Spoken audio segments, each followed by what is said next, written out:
දැන් අපි මේ දවස් 3-4 කතා කරගෙන ආවේ ඒ වගේම ඊයේ අපි සමාව දීම ගැන කතා කරා. මට හිතුණා අපි මේ මාතෘකාව අවසන් කරන්න පෙර ප්‍රශ්න දෙකක් මගෙන් ඇහුවා. ඉතින් මේ ප්‍රශ්න දෙකට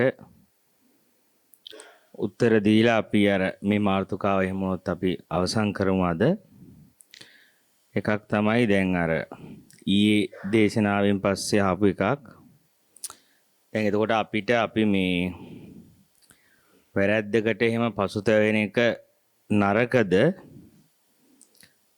ආපහු අපි ඒක ඇවිල්ලා වහන්සේ ඉස්සරහා පාපෝච්චාරණය කරන්න ඕනේ නැද්ද? ප්‍රකාශ කරන්න ඕනේ නැද්ද? ඒකේ තේරුමක් තියනවාද? එහෙනම් ඒක අපිම නිකන් අපි වැරදිකාරී හැඟීමක් දාගෙන පශ්චාත්තාප වීමක්ද තියෙන්නේ? ඊළඟ ප්‍රශ්නය එහෙනම් ඉතින් ලිංගිකත්වයේ සම්බන්ධ කරපු දේශනාවලදී නිකන් ඒක අපේ නිවනට බාධාවක් නැහැ නේද? අපි ලිංගික ජීවිතයක් ගත කරන කියන එක. මට හිතුණා මේ ප්‍රශ්න දෙකට අපි ටිකක් උත්තර දීලා ඊට පස්සේ මාතෘකාව අයින් කරලා අපි සාකච්ඡා කරගෙන ගියපු මාතෘකාවට යමු. ඉතින් ඒකෙදී මේ අර පළවෙනි කාරණේ තමයි දැන් මේ පාපය කියන එක දැන් අපි ටිකක් ඊයේ ක්‍රිස්තියානි ආගමට බරවනේ ටිකක් කතා කරේ. ඒක බුද්ධ දේශනාවේ තියෙනවා වෙන විදිහක. ඒකට බුද්ධ ආගමේ කියන්නේ දැන් සරියුත් මහරහතන් වහන්සේ සම්මාදිට්ඨි සූත්‍රයේදී විස්තර කරනවානේ. කවුරු හරි කෙනෙක් කුසලයේ දන්නවා නම් අකුසලයේ දන්නවා නම් කුසලයට හේතුව දන්නවා නම් අකුසලයට හේතුව දන්නවා නම් එතනකින්ම සම්මාදිට්ඨිකයි කියලා. එතකොට මේ බලන්න කියවලා මජ්ක්‍ධිම නිකායේ 5 වෙනි සූත්‍රයේ සම්මාදිට්ඨි සූත්‍රය. ඒකේ සම්මාදිට්ඨියටපත් වෙන මට මතක හැටියට 16 ආකාරයක් සරියුත් මහරහතන් වහන්සේ පෙන්නනවා. මේ සම්මාදිට්ඨියටපත් වෙන්න පුළුවන් පරයයවල් මේ 16ක්. ඒකෙන් ඔය එක පරයයක් තමයි ඔය මුලින්ම පටන් ගන්නනේ මම හිතන්නේ ඔතනින්. ඔය අකුසල කතාවෙන් ඊට පස්සේ ආහාර ඔය විදිහට ඒක විස්තර තියෙනවා. කියවලා බලන්න මේ සූත්‍රයේ ඉතින් විස්තර ඊට පස්සේ පටිච්චසමුප්පාදයේ අංග ටික අවබෝධය ගැන තියෙන්නේ. ඉතින් මේ සම්මාදිට්ඨි සූත්‍රයක විස්තර කරනවා. එතනදී මේ අකුසල් කියලා සරියුත් මහරහතන් වහන්සේ පෙන්නන්නේ ඔය පව් කියලා ඔය 10ක්. ඒ 10 තමයි මේ තියෙන්නේ. ඒක ඇත්තටම තියෙන්නේ මේ අකුසල් කියන වචනේ තියෙන්නේ. පව්ටත් වඩා අකුසල්. ඒ කියන්නේ අකුසලයක් කියලා කියන්නේ අර අපි කියන්නේ අපේ මේ ශුද්ධ වීමේ මාර්ගයට විරුද්ධ වගේ කියන අදහසින්. අපාය යනවා කියන එක නෙමෙයි. අනිවාර්යයෙන්ම මේ 10 කරොත් අපාය යනවය. පෞකාරයෙක් කියන අර හංවඩු ගැහිල්ලක්. පෞකාරයෙක් කියන අර හංවඩු ගැහිල්ලක් නෙමෙයි තියෙන්නේ. මෙන්න මේ හේතු නිසා මෙන්න මේ දස අකුසලයේ ඇති වෙනවා. හැබැයි කියන්නේ එතකොට තේරුම් ගන්න මේ බුදුන් වහන්සේගේ ගැන්වීමේ අර එහිම කවුරුවත් පෞකාරයෙක් කියලා ලේබල් ගහන්නේ නැහැ. කියන්නේ අර පර නුඹලානි අර පාපයෙන් උපන් වගේ කතාවක්. අර නිකන් අර ඒ කියන්නේ ආදම් මහා ඒ වගේ පාපයෙන් උපන්නා වගේ එකක්. එහෙම අදහසක් දෙන්නේ නැහැ. ඒකට බයිබලේ ටිකක් ඒ වගේ අදහසක් එනවනේ මුල් කොටසට යද්දී අපිට. බයිබලේ කොටස් දෙකකට බෙදෙනවානේ. ඒකේ මේ පරණ කිවිසුමට යද්දී නිකන් අපිට ඒ වගේ අදහසක් නේ දෙන්නේ. නිකන් අර අපි නිකන් ආදම් මහා ඒ වගේ සාපේ නිසා නිකන් උපන් අය වගේ. ඒ දෙන්නගේ එකතුව නිසා අර තහනම් ගායේ ගෙඩි ගාපු නිසා දැනුම කියන නොලෙජ් එක දැනුම කියන ගෙඩි කාපු එකේ විපාක වගේ ඉන්නේ. අර ඒක මෙහෙම ඒ වගේත් එක එක අර්ථ ඇති. අපිට තේරුම් ගත්ත ලෙවල් එකකින් අපි ඒක වැරදි විනිශ්චය කරන්න බෑ. අර බුද්ධ දේශනාවේදී අර එහෙම අපි මේ කාගේවත් පාපයක් නිසා අපි ඉපදුනා කියලාවත් නිකන් අපි උපතින්ම නිකන් සාපලද්දෙක් අපි නිකන් අර සාපේකට අහු වෙලා කියන දෙයක්වත් අර ඒ හැඟීමක් නෙමෙයි පෙන්වන්නේ බුදුන් වහන්සේගේ අර අකුසල් ගැන කියද්දි කියන්නේ කියන්නේ ඔය කියන්නේ කුසල අකුසල් දෙකනේ බුද්ධ ආගමේ විස්තර කරන්නේ පවපින කියලා. ඒ පවපින කියන විග්‍රහයේ කුසල අකුසල් කියන විග්‍රහයේදී ඒක පෙන්වන්නේ පටිච්චසමුප්පාද න්‍යායෙන්මයි. මේ ඇතිකල්ලි මේ වේ කියන. ඒ කියන්නේ හේතුඵල ධම්ම තුලයි. එතකොට මේ පව් කාරයක් පව් කරා කියන වගේ තැනක නෙවෙයි. පව්කාරයෙක් ඉන්නවා පව් කරනා වගේ නැත්නම් ඒ පව් කරන නිසා පව්කාරයෙක් හැදුනා වගේ එහෙම දැනක් නෙමෙයි. අර ඊට වඩා වෙන අර්ථයකින් තමයි අර පටිච්චසමුප්පාද න්‍යාය ඇතුළේදී ඔක පෙන්වන්නේ. මට හිතුණා ඒක පටිච්චසමුප්පාද න්‍යායෙන්ම ගියොත් එක පාට ටිකක් ගැඹුරුයි. හැබැයි ඉතින් සම්මාදිට්ඨියටපත් වෙන්නේ ඒ දැක්මෙන් කුසල අකුසල් දෙක දැක්කොත්. හැබැයි ඊට එහා මට හිතුණා අපි පොඩ්ඩක් මේ කාරණේ කුසල අකුසල් කියන කාරණය ඒ හේතුඵල ධම්ම අරහා යන්නත් පෙර පොඩ්ඩක් අපි සාමාන්‍ය අපිට නිකන් පුද්ගල ස්වභාවයේ ඇතුලේ පොඩ්ඩක් තේරුම් ගන්න පුළුවන් ලේයර් එකක් කතා කරලා අපි ටිකක් බලමු වෙලාවේ හැටියට ටිකක් ගැඹුරකට යන්න. දැන් එතකොට අපිට කවුරු හරි කෙනෙක් බුදුරජාණන් වහන්සේ පාපේ ගැන කතා කරලා තියනවාද කියලා අහුවොත් අපිට කියන්නේ තියෙනවා. පින ගැන කතා කරලා තියනවා, කුසලයේ ගැන කතා කරලා තියනවා, අකුසලයේ ගැන කතා කරලා තියනවා. මොකද්ද කියලා අහුවොත් සරලව කියන්න තියෙන්නේ දස අකුසල්. දස අකුසල් ටික තමයි බුද්ධ වචනේ තියෙන්නේ පාපේ කියලා. දස කුසලයේ තමයි කුසල් කියලා තියෙන්නේ, පින කියලා කියන්නේ දස කුසලය. එතකොට දැන් ඔන්න ඊළඟ ස්ටෙප් එකේදී අපිට තේරුම් ගන්න ඕනේ කාරණේ තමයි දැන් එතකොට මේක පාපේ අකුසලයක් කියලා බුදුහාමුදුරුවෝ දක්වන්නේ ඇයි? පාපයක් කියලා දක්වන්නේ ඇයි? අර තමන් ගමන් කරන සුද්ධ මාර්ගයට විරුද්ධ නිසා. අර තමන් යන මෝක්ෂයට තමන් කියන්නේ ඒ යන විමුක්තියට විරුද්ධ නිසායි. ඒ කියන්නේ මගේ මූල ස්වභාවයට විරුද්ධ නිසායි ඒක පාපයක් කියන අර්ථයෙන් විග්‍රහ කරන්නේ. නැතුව අර අනිවාර්යෙන් මේක කළොත් උඹ පව්කාරයෙක්, උඹ අනිවාර්යෙන් ඊළඟ ජීවිතය අපායයි කියලා එහෙම එකක් කොතනකවත් නැහැ. එනදී අඟුලිමාලහන්ට කොහොමවත් ගැලවෙන්න බෑ. අනිවාර්යෙන් ප්‍රාණඝාත වගේ කරලා දිනන නම් අපාගත වෙනවා කිව්වනම්, ඔබ පව්කාරයෙක්ම කිව්වනම් අමපාලිට කවදාකවත් යන්න හම්බෙන්නේ නැහැ. විමුක්තියට.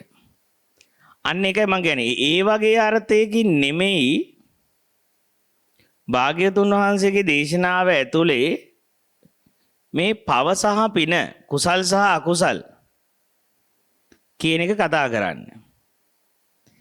එතකොට දැන් ඒ කියන්නේ ඔන්න ඔය අර්ථයෙන් ගන්න ජේසුස් වහන්සේ පසුතැවෙන්න කියලා කියන්නේ නුඹලා පසුතැවෙන්න ඒතර දේව රාජ්‍යයේ අත්පස ඇත කියලා කියනවා. ඒ කියන්නේ පසුතැවෙන්න කියන්නේ නුඹ දැන් මේ නුඹේ හදවත අමතක කරපු, නුඹේ හෘද සාක්ෂිය අමතක කරපු ඒක වැහිලා. ඒක තමන්ගේ හෘද සාක්ෂිය හදවත වහගත්ත පැවැත්මකට එකතු වෙලා. ඒ ගැන පසුතැවෙන්න කියලා. එතකොට ඒ ගැන කවුරු හරි පසුතැවෙනවත් එක්කම එයා යාගේ නැවත හෘද සාක්ෂිය මත පිහිටනවා. දැන් වෙන විදියකට කිව්වොත් ඉතින් දස කුසල් කියලා 아무තු දෙයක් අර අකුසල් ටික නොකිරීමම තමයි. නැතු කුසල් දස අකුසල් කියලා අකුසල් වල නොකිරීම තමයි කුසල් කියලා විග්‍රහය. කුසල් කියලා වෙන දෙයක් නෑ.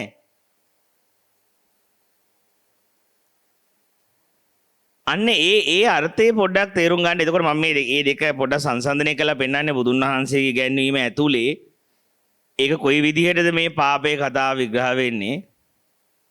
සහ මට හිතෙන්නේ මට දැනෙන්නේ ජේසුස් වහන්සේ පෙන්වන්න යන්නේ මෙන්න මෙතන කියලා. මේ බයිබලයේ ආරම්භ වෙන්නෙම ඒ කියන්නේ නව කිවිසුම පටන් ගන්නෙම පසුතැවිල්ලේ දේශනාව හැටියට. කියන්නේ ඒක පසුතැවීමේ දේශනාව. ඒතර නුඹලා කියන්නේ මේ ජේසුස් වහන්සේත් මට හැඟෙන්නේ මේ පසුතැවෙන්න කියලා කියන්නේ නුඹලගේ සුද්ධ ස්වභාවයෙන් ඉපදිලා නුඹලා හෘද සාක්ෂියක් එක්ක ඉපදිලා ආන්ගේ හෘද සාක්ෂිය තනි කරා. ඒ හෘද සාක්ෂිය අමතක කරා. ඒ හෘද සාක්ෂිය අපි කියන්නේ අර හදවත අන්ධ උනේ. ජේසුස් වහන්සේ පාවිච්චි කරන්නේ මේ ගොඩක් අයගේ හදවත අන්ධයි කියනවා. ඒ බයිබල් පාඩනේ අර අපි අර මතකද මම අපි කතා කරමු කිව්වා අර ගොස්පල් ඔෆ් තෝමස් එක. ඒකේ ඔය වචනේ තාම කතා කරන්නේ අපි ඒක. ඒ අවුරුදු ගානක් ප්ලෑන් කර කර ඉන්නවා වෙලාවක් අරගෙන ඒක ගොස්පල් ඔෆ් තෝමස් කතා කරන්න කියලා. ඒනට තාම බැරි වුණා. ඒකේ තියෙන ඔන්න ඔය වගේ වචන. ඒ ගොස්පල් ඔෆ් තෝමස් එකේ තියෙන්නේම ජීසස් කියන්නේ මේ ඔබලගේ ලොකුම පාපේ නුඹලගේ හදවත අන්ධ වීම. නුඹලගේ හදවතේ අන්ධභාවයයි පාපය කියලා ජීසස් ඒ ගොස්පල් ඔෆ් තෝමස් වල කතා කරන්නේ. ඒක ටිකක් බයිබලයට වඩා වෙනස් පාවිච්චි කරලා තියෙන වචන ටිකක් අර නිකන් හරි අමුතු විදිහේ ඒක අර ගොඩක් ඩිරෙක්ට් කතාවක් නේ සංස්කරණය වෙච්ච එකක් නෙමෙයිනේ බයිබලයේ වගේ සරින් සරේට අර කෙලින්ම අර ඩිරෙක්ට් ජීසස්ගේ කතාවක් කියලානේ විශ්වාස කරන්නේ. අර එතකොට මෙන්න මේ හදවත කියන එක ජීසස් කියනවා එතන හදවත අන්ධයි. ඒකයි මෙතන තියෙන ලොකුම ප්‍රශ්නේ තියෙන්නේ සත්‍යයට අපේ බාධකය දෙවියන් වහන්සේත් එක්ක එකතු වෙන්න තියෙන බාධකේ බුදුන් වහන්සේගේ සදහම හැටියට මෝක්ෂයට තියෙන බාධකයේ අකුසලය. නැත්නම් ජීසස්ගේ පැත්තෙන් ගත්තොත් පසුතැවෙන්නේ අපි. අපිට පොඩ්ඩක්වත් අපි පසුතැවෙන්නේ අපේ හදවත අන්ධ වුණාට. අපේ හදවතේ අන්ධභාවය ගැන හදවත වැහිච්ච එක ගැන අපිට නෑ කිසිම විදියක පශ්චාත්තාපයක්. ඒ පසුතැව ඒකමයි අපේ දේව රාජ්‍ය වැහිම. අන්න ඒ වගේ දැන් ඒ අදහස් දෙකත් පොඩ්ඩක් මේ මාර්තුකාව පොඩ්ඩක් කතා කරද්දී අපේ ඔළුවේ ටිකක් තියාගන්න. හරි ඊට පස්සේ අපි තේරුම් ගන්න අවශ්‍ය කරනවා දැන් අපි ටිකක් අහපවුවෙමු බුදුරජාණන් වහන්සේගේ ඉගැන්වීම පැත්තට. එතකොට බුදුරජාණන් වහන්සේගේ ඉගැන්වීම දැන් ඔන්න අපි කිව්වා දැන් මේ බුද්ධ ආගමේ අකුසල් කියලා කතා කරන්නේ අපායට යනවා කියන අනිවාර්යෙන් අපාගත වෙනවා කියන අර්ථයෙන් නෙමේ. සත්‍යයට විරුද්ධ ජීවිතයක් ගත කරනවා කියන එක. පරම සත්‍යයට තමන්ගේ හෘද සාක්ෂියට විරුද්ධ ජීවිතයක් මම ගත කරනවා කියන එක. හරි. එතකොට හෘද සාක්ෂියට විරුද්ධ ජීවිතයක් ගත කරද්දී ඒකේ ලක්ෂණය මොකක්ද? මමගේ හෘද සාක්ෂියට විරුද්ධ ජීවිතයක් ගත කරනවා නම් අනිවාර්යයෙන්ම මගේ ඇතුලේ යම් බරක් තියෙන්න ගන්නවා. වෙනද තිබෙන්නේ නැති බරක් මගේ දවස පුරාම ලයිෆ් එකේ නිකන් සමහරට ඔළුව පටියකින් බැඳිලා වගේ හදවත හිර වෙලා වගේ ආන්ගේ බර තියෙනවා නම් මම සත්‍යයට විරුද්ධ ලයිෆ් එකක් ගත කරනවා. සත්‍යයට විරුද්ධ ජීවිතයක් මගේ හෘද සාක්ෂියට විරුද්ධ ජීවිතයක් මම ගත කරනවා. ඒ හෘද සාක්ෂියට විරුද්ධ ජීවිතයක් ගත කරා කියන එක තමයි. ඒක පාපය කියන්නේ අර හදවතට දැනෙන බර. ඒ මගේ හાર્ට් එකට දැනෙන බර ජීවිතේ තමයි. එතකොට තේරුම් ගන්න පාපයට සාක්ෂිය සිල්පද නෙමෙයි. ඒ සිල්පදත් හරි ඉතින්. ඒ ටික කරද්දි තමයි හදවත බර වෙන්නේ. ඒ ටික කඩද්දි එතකොට දැන් මෙන්න මේ විදිහට සිල්පදවලත් මෙතන කියන්නේ දර දස අකුසලේ බලන්නකෝ දස අකුසලේ අපි අතින් වෙද්දි අපේ හදවතට මොන වගේ හැඟීමක්ද එන්නේ කියලා. ඒ කියන්නේ යම් වෙලාවක මම ওই දස අකුසලයෙන් එකක් මගේ අතින් කරන්න නම් ඒ දස අකුසලේ වෙන්න නම් ඊට ඉස්සෙල්ලා ඒ හදවතේ බර මට දැනෙනවා. හැබැයි මං ඒක අමතක කරන්න ඕනේ. ඒක අන්ධ වෙන්න ඕනේ හදවතට. බීරි වෙන්න ඕනේ හදවත කියන දේ ඇහෙන්නේ නැති වෙන්න.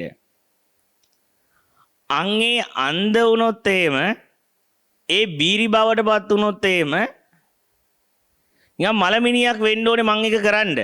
අන්ධ වෙන්න ඕනේ, බීරි වෙන්න ඕනේ, මලමිනියක් වෙන්න ඕනේ. අන්න එතකොට මට ඒක කරන්න පුළුවන්.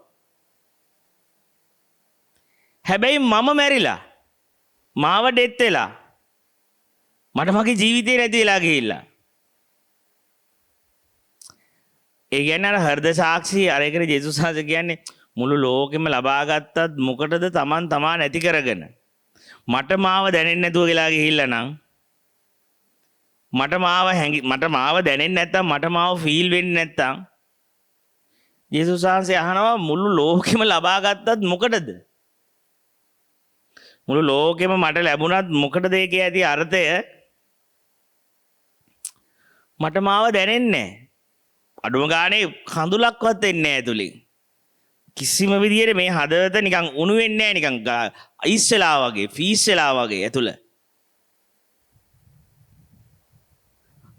අර ඒකනේ මේ අර අපි මේ ළඟදී ෆිල්ම් එකේ බලන්න ඉස්සලා සින්දු ටිකක් බැලුවේ අර සද්ගුරුගේ අර thank you සද්ගුරු ගීතයේදී අර ඒ ආයේ භාවනා කරපු කාන්තාවක් ලියපු ගීතයක් නේ සද්ගුරු ළඟ. ඒ සද්ගුරු ළඟ භාවනා කරපු කාන්තාවක් එයාට ස්තුතියනේ එයා ප්‍රකාශ කරන්නේ ඒ සද්ගුරුට.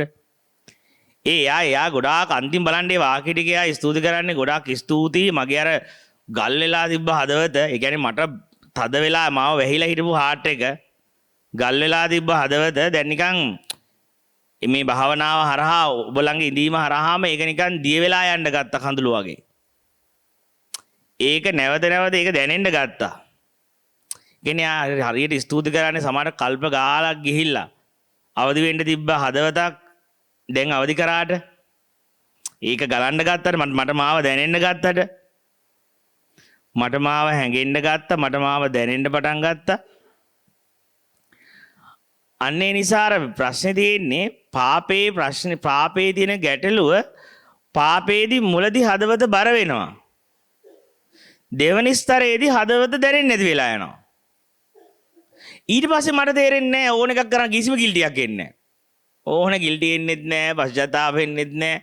කරාට හැබැයි නිකන් මම නිකන් රොබෝ කෙනෙක් වගේ ජීවිතේදී නිකන් ඉන්නවා මම මේ හැම දෙයකම හිටියට මම නිකන් සොම්බි කෙනෙක් වගේ මලමිනියක් වගේ ඇතුලෙන් පිටින් මං වැඩ කරනවා. හැබැයි මට මගේ හදවත ආශ්‍රිතව කිසි දෙයක් දැනෙන්නේ නැතුව ගිහිල්ලා. ඉතින් අන්න ඒක තමයි පාපය කියලා කියන්නේ. මගේ හදවත අන්ධ වීම. මගේ හදවතට කිසි දෙයක් ඇහෙන්නේ නැති වීම. ඒ කියන්නේ මට දැනෙන්නේ නැහැ මාව. මම නිකන් මට ඕන කෙනෙක් කපලා දාන්නත් පුළුවන්, ඕන විදියක ලිංගික හැසිරීම් කරන්න පුළුවන්, ඕන බොරුවක් කියන්නත් පුළුවන්, ඕන කිසි දෙයක් මට ගානක් නැහැ. හැබැයි අර ඒ වුණාට තමන්ගේ ඇතුළට තමන්ට දැනෙනවා මොකක්දෝ දැනකින් මාව අභ්‍යන්තරයෙන් මම මෙරි යන බව. ඒක අපිට හැංගෙන්න ගන්නවා. ඒක වහගන්න ඉතින් ආයෙදි මොන හරි මත් වෙවීම ඉන්න ඕනේ ඉතින් මොන හරි දෙයකට. රග්ගයකට හරි ඉතින් ඔක මොකද නැත්තම් ආයෙ පියෝ එද්දි හරි අමාරුයි ඇතුළට. පියෝ වෙන්න ආයෙ මම මුකුත් නොකර හිටියොත් මට නිකන් පිස්සු වගේ. ඊට පස්සේ මොකක් හරි දෙයකින් හැම වෙලේම මාව අමතක කරලා දාලා තියන්නම ඕනේ. ඉතින් එතකොට මොකද මට දැන් ස්වභාවිකදී මට මාව තේරෙන්නෙත් නැහැ, මගේ ජීවිතේ දැනෙන්නෙත් නැහැ. ඉතින් ඒක තමයි මට දෙන්නේ මිනිස්සෙක්ට වෙන්න තියෙන අපි කියන්නේ මහා මේ ලොකුම අභාග්‍ය කියලා. ඒ මිනිස්සයාගේ උපතින් හම්බෙච්ච යම් හෘද සාක්ෂිය හැමෝටම ඒකත් එක්කනේ උපදින. සමහර අය ඉතින් ඒක මාර වැඩි. සමහර අයගේ හදවත් කියන්නේ මාර ක්ලියර් හදවත් වල ඉපදිනවනේ සමහර. කියන්නේ හැමෝටම මේ ප්‍රභාෂර භව තියෙන. හැබැයි සමහර අයගේ පාරමිතා පුරලා වැඩි අය උපතින්ම තියෙනවා මොකද්ද මන්දයි අර මාරම අවංක බවක්, අව්‍යාජ බවක්, අර පියෝ හાર્ට් එක අර ඒක යා මරාගත්තොත් අපි කියන්නේ අපරාධේ. ඒ කියන්නේ අර ලක් එක. ඒ කියන්නේ අපේ ලක් එක අපේ හાર્ට් එක තමයි. ඒ කියන්නේ අපේ භාග්‍යනේ අපිට හදවත ලැබෙන එක. ඒ කියන්නේ ජීවිතේ වෙන පිනක් නෑ. මට හිතෙන්නේ එක පින කියලා අපි කියන පිනට ලැබෙන පින කියලා කියන්නේ අපිට සුව පහසුකම් ටික ලැබෙන එකනේ. මට නම් හිතෙන්නේ අපිට තියෙන ලොකුම පින තමයි අර ඒ හાર્ට් එකක් එක්ක උපදින එක. ඒ හදවත එක්ක ඉපදිලා තියෙන එක. ඒ හදවතට විරුද්ධව ඒ හදවතේ මාර්ගේ ගන්න නැතුව ඒ හදවතට ලං නොවිච්ච ගමන් හදවත අන්ධ වෙච්ච ගමන් තමයි අර අකුසලේ පටන් ගන්න ලයිෆ් එකේ. ඒ අකුසලේ බර තමයි අපිට ඊට පස්සේ ජීවිතය කියලා දැනෙන්නේ ලොකු වෙන්න.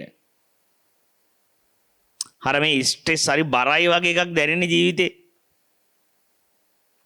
ඒ මම එන්න මගේ හදවත මකාගෙන යනවා. හදවත මුලින් කෑ ගහන ඕක කරන්න එපා කියලා.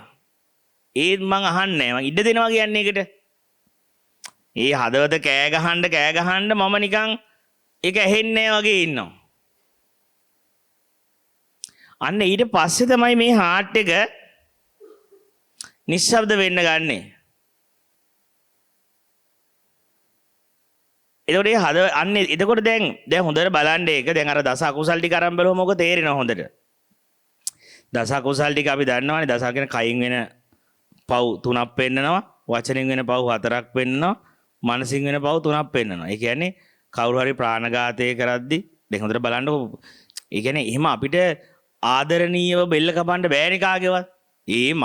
මගේ ඇතුලේ මරන්න ඉස්සෙල්ලා මට මගේ හදවත මල පැනලා තියෙන. කියන්නේ මගේ හදවත තද ගිලා. කියන්නේ මට හදවතින් කරන්න බෑ කවදාකවත්. ඒ කියන්නේ හදවත වැහිලා තියෙන්න ඕනේ. නිකන් එන ආදරෙන් ගිහිල්ලා ප්‍රේම කර සූපත් වේවා කියලා බෙල්ල කපන්න බෑ කාටවත්. ඒක පෙන්නන්නේ මුස්ලිම් ආගමේ කියන්නේ ඔයාලට සතෙන් මරන්න ඕන නම් මේ රත් වෙච්චි මොකක් හරි දෙයක් ඉඳන් කරන්න කියලා. ඒ පෙන්නන්නේ හැබැයි මුස්ලිම් අයක වැරද්දලා රත් වෙච්ච දෙයක් අතින් අල්ලලා මරනවා. එහෙම නෙමෙයි. ඒක සංකේතවත් කරනවා කොච්චර පිච්චෙනවද තව කෙනෙක් විනාශ කරන්න යන්න ඉස්සලා තමා කොච්චර පිච්චිල්ලකට යන්න ඕනේද තමන්ගේ හදවත තමන්ගේ ජීවිතය. තව කෙනෙක්ට මෙහෙම වේදනාව දෙන්න ඉස්සෙල්ලා අර ඒක පොඩ්ඩක් දැනෙන්න කියලානේ ඒක සංකේත කරන්නේ නබිනායකතුමා. ඒක වරද්දෝලා පටලව කරන ඒක අර යකඩ වෙච්ච රත් වෙච්ච යකඩයක් උඩ දැන් මරන්න කිව්වා කියලා වගේ කියන්නේ. එතකොට දැන් මෙන්න මේ කාරණේ අපි තේරුම් ගත්තාම අපිට තේරෙනවා ඇත්තට මේක මේ පැවැත්මට අයිති දෙයක් විනාශ කරන්න යද්දි කොච්චර අමාරුද ඒක අපේ හදවතට. මුලදී පළවෙනි බාර කරන්න යද්දි ඒක අපිට තේරෙනවා. ඒකෙදි මට බරක් දැනෙනවා. ඒ වගේම බලන්නකො එහෙම කාමීත්‍යාචාරයක් කරන්න ගියත් බලන්නකො ජීවිතේ නිකන් අනුමාන කළ බලන්න පොඩි ළමයිට ඉස්සෙල්ලාම බොරුවක් කියවන්න කොච්චර අමාරුද. ඒ ළමයාට ඒක කියන්න තේරෙන්නේ නැහැ. මොකද එයා හෘදයාගේ පැවැත්මක ඉපදිච්ච කෙනෙක් නේ. එයාගේ හෘද සාක්ෂියත් එක්ක ඉපදිච්ච කෙනෙක් නේ. එයාගේ හෘද සාක්ෂියත් එක්ක ඉපදිච්ච කෙනෙක්ට හරි අමාරුයි ඒක පුරුදු කරවන්න. එන මාර ගිල්ටි ෆීලින් එකක් එනවා මුලදී. ළමයිට එහෙම කියන්න ගියා. ඒකනේ ළමයාව නිකන් අම්මලා අල්ලන්නේ බොරුවක් නේද මේ කියන්න යන්නේ කියලා බවා. ඒ ළමයාට ඒක හරි අමාරුයි. එයාගේ ඉරියව් වලින් ඔක්කොගෙම සමහර අය මේ කියනවා අල්ලන්න බෑනේ. මේ බොක්ක වගේනේ දෙන්නේ. මේ ආයෙමයි මෙහෙමයි කියන අල්ලන්නවත් බෑ. يعني ඒ තරම් කෛරාටික වෙලා ඇතුළ. ආයෙ අල්ලන්න බැරි වෙන්න කියන්න පුළුවන්. මේ හිතෙන්නේම අර මනුස්සයාට ඇත්තම කියනා වගේ. හදවතින්ම නිකන් කියනා වගේ තේරෙන්නේ. ඒ තරම්ම අභ්‍යන්තරයේ කෛරාටික වෙලා ගිල්ටියක්වත් නැති වෙන්න පටන් අරන්. ඒ කියන්නේ යාට එහෙම වරදකාර හැඟීමක්වත් එන්නේ නැහැ. ගිල්ටි ෆීලින් එකක්වත් ඒකට එන්නේ නැහැ. කියන්නේ කිසිම අවුලක් නැහැ. ඒක කියලා නිකන් අනිත් පැත්තට ගිහිල්ලා උන්නේ නැහැ වගේ ඉන්නත් පුළුවන්. ඉතින් ඒ මට්ටමට කියන්නේ මං කියන්නේ එතෙන්ට ආවට පස්සේ හරි අමාරුයි. එතෙන්ට ආවට පස්සේ කියන්නේ යාගේ හදවත යාට නොදෙනී යන්න පටන් ගන්නනේ. හැබැයි බලන්න මම මේ කියනවට පළවෙනි වතාවට මගේ ජීවිතේ පුංචි කාලේ බලන්න ළමයිට කොච්චර අමාරුද එහෙම ඉන්න බව ළමයිට. ළමයිට එක කියන්න බෑ. ඒ මොකද යාගේ ඒ තරම්ම යාගේ හදවතට ආශ්‍රිතව යා ජීවත් වෙන්නේ. එයාගේ හදවත ආශ්‍රිතව ජීවත් වෙනවා. අන්න එකේ බලන්න දස කුසල් ටික ගන්න ඔය ටිකනේ. ඒ කියන්නේ ප්‍රාණඝාතය, සොරකම, කාමීත්‍යාචාරය, වචනෙන් ගන්න බොරු කරන එක, කේලමක් කියන එක, තව කෙනෙක්ගේ රිදවෙන වචනයක්, පරුස වචනයක් කියන එක, තේරුමක් නැති අර්ථ නැති ශූන්‍ය වචන කතා කරන එක, මනසින් ගන්න තුන. අනිත් අයගේ මිනිස්සෙගේ දෙයකට දැඩි ආශාවක් ඇති වෙන එක, තනික තව කෙනෙක් විනාශ කරන්න ඕන කියන සිතුවිලි පහළ වීම, අනිත් එක නීති මිත්‍යා දෘෂ්ටිය. අර මේ දෙමාපියන් සලකලා තේරුමක් නැහැ, යහපත් අය කියලා දේවල් ඇත්තේ නැහැ මේකේ, නිවන් දැකපු අය කියලා ඇති දෙයක් නැහැ කියලා නිකන් අර තමම පහත් කරලා බලන්න මේ ලෝකෙව. මේ යහපත් දේවල් වල ඇති තේරුමක් නැහැ කියලා. බලන්න මම මේ කියනකොට මම එක එක අරගන්න නැතුව නිකන් උපමා එක දෙකක් විතර ගන්න. මොකද එක එක අරගන්න ගියොත් ඔක සෑහෙන වෙලාවක් යන අපිට. බලන්න ඔය 10 කරන්න යද්දී අපි ලේබල් ගහන්න එපා. ලේබල් ගහන්න ඉස්සෙල්ලා බව බලන්න මුලින්ම ජීවිතේ ඔය 10 දේවල් කරන්න යද්දී අපේ හાર્ට් එකට දැනෙච්ච දේ හදවත එන්න සැහැල්ලුණාද බලන්න. ඒකට අපිට තේරෙනවා එන්න හදවත රිලැක්ස් වෙලා පා වෙලා නිකන් කුරුල්ලෙක් වගේ පියාඹන ගතියක්ද ওই ටික කරද්දී ආවේ. ඔය ටික කරන්න යන වෙලාවේ මගේ හදවත බලන්න මොන වගේ ෆීලින් එකක්ද ආවේ. මොකද හදවත තමයි පිනපවට සාක්ෂිය. මං කරන එක පිනක්ද පවක්ද කියන එකට සාක්ෂි වෙන්නේ මගේ හදවත. මොකද හදවත පාරිශුද්ධයි. ඒක හදවතට මේක දැනෙනවා. අන්න එතකොට එතකොට අපි සාක්ෂියට හැටිය ගන්නෙ මගේ හෘද සාක්ෂියමයි. මගේ හදවතමයි. එතකොට අපිට බලන්න මම මේ කියගෙන යන කාරණේදී බලන්න Tamanට නිකන් මම කාට හරි බනින්න ඉස්සෙල්ලා දැන් හිතන්නකෝ මං කාට හරි අසූචි වලින් අරන් ගහනවා. අසූචි එක ගහන්න ඉස්සෙල්ලා අපිට තේරෙන එක මම අල්ලන්න එපේ, මගේ ගෑවෙන්න එපේ. එහෙම මම ගාව ගන්න නැතුව මට ගහන්න බෑනේ අසුචි කාටවත්. ඒ කියන්නේ මම අතින් අල්ලලා ගහන්න එපා අසුචි ටික. අනිවාර්යෙන් ඒක ඊට ඉස්සෙල්ලා මගේ ඇලෙන්න ඕනේ. අන්න ඒ වගේ තමයි මට තේරෙන්නේ අර මම කාට හරි පරුස වචනයක් කියන්න ඉස්සෙල්ලා පරුස වචනේ මගේ ඇතුලෙන් ඉන්නේසලා ඒ හදවතේ පිච්චෙන ගතිය, ඒ බර ගතිය ඉස්සෙල්ලා මම ගිනි අර ගන්නවා ඒකෙන්. ඒ වචනේ කී විතක් ਵਿਚාරය එළියට දාන්න ඉස්සෙල්ලාම ඒ විතක් ਵਿਚාරයේ තුල ඒ ගින්නේ බර මට දැනෙනවා. බලන්නකො නැද්ද කියලා එතකොට ඔබට තේරෙයි. ඒ කියන්නේ මට අනිවාර්යයෙන්ම ඊට ඉස්සෙල්ලා මට මෙහෙම හරීම ආදරෙන් කුණු හරපෙන් බයින්න බෑ කාටවත්. ඒ කියද්දි මේ පැත්ත බර්න් වෙනවා, මේ පැත්ත ගිනි ගන්නවා. ඒ කියන්නේ තමන්ගේ හදවත ගිනි ගන්නවා. ඔය රමණ මහර්ෂිගේ සූත්‍රවල පොත්වල තියෙනවා රමණ මහර්ෂි කියනවා මෙහෙම කතාවක්. රමණ මහර්ෂි කියන්නේ අපේ ආධ්‍යාත්මික හાર્ට් එකක් මේ හදවත ආශ්‍රිතව තියෙනවලු. ඒකලු අර අකුසලයක් කරද්දී එතෙන්ට බරගතියක් දැනෙන්නේ ඇතුලේ පපුව හරියට. ඒක රමණ මහර්ෂි කියන්නේ ෆිසිකල් හොයන්න බෑ ඒක. හැබැයි යා කියන්නේ හදවත ළඟම තමන්ගේ අවධානය තියා ගැනීම හරහාමයි මොක්ෂයට යන්නේ කියලා. ඒක රමණ මහර්ෂිගේ අදහසක්. ඒක හැබැයි අභිධර්මයේ කියනවා නිකන් ප්‍රාණ ජීවේ තියෙන නිකන් හදවතේ නිකන් කියලා. ප්‍රාණයේ තියෙන්නේ. හાર્ට් එකේ කියලා අපි කියන්නේ සමහර චිත්තේ තියෙනවා කියලානේ හදවතේ. අපේ මුල් සිත නිකන් හදවත ආශ්‍රිත කරන් තියෙනවා කියලානේ කියන්නේ. මේ වගේ ඇත්ත බොරු මම දන්නේ නැහැ. හැබැයි ඒවරනේ පොඩි මැසේජ් අපිට දෙනවා ඒව හරහා. ඒ කියන්නේ බලන්නකෝ දැන් අපි ආදරේ වගේ දෙයක් කතා කරද්දී ලඟ වෙන්නේ ටක් ගාලා අපි අත හાર્ට් එක හරියට යන්නේ මෙහෙම. මොලේ හරියට යන්නේ නැහනේ. ඉන්න බරක් කල්පනා කරද්දී මෙහෙම අත ගහගන්නේ අපි. ඒ හදවත ආශ්‍රිත කියන්නේ මොකක් හරි ආදරයට අදාළ ප්‍රේමයට අදාළ දේවල් කරද්දී අපි නිකන් හදවතට ලඟ වෙන්නේ මෙහෙම ටක් ගාලා. අපි අතපවා යන්නේ ඒ පැත්තට. ඉතින් එතකොට දැන් මං කියන අන්න අර විදිහට හොඳට බලන්න. එතකොට අපිට හොඳට තේරෙනවා ඒ කියන්නේ දැන් එතකොට දැන් මම යම් වෙලාවක අර දස කුසලයෙන් එකක් මගේ අතින් වෙන්න යද්දී මට තේරෙන්න ගන්නවා හදවත අනිවාර්යෙන් පිච්චෙන්න ඕනේ, බර බවට එන්න ඕනේ. ඒ බර නොවි කියන්නේ මට කේලමක් කියන්න මිනිස්සෙක් බිඳ වෙන වචනයක් කියන්න බෑ ආදරෙන් පිරීලා ඉද්දි. හොඳට බලන්න අපි ප්‍රේමයෙන් පිරීලා ඉද්දි අපිට එහෙම දෙන්නෙක්ව වෙන් කරන්න ඕනේ වචන කියවෙන්නේ නැහැ.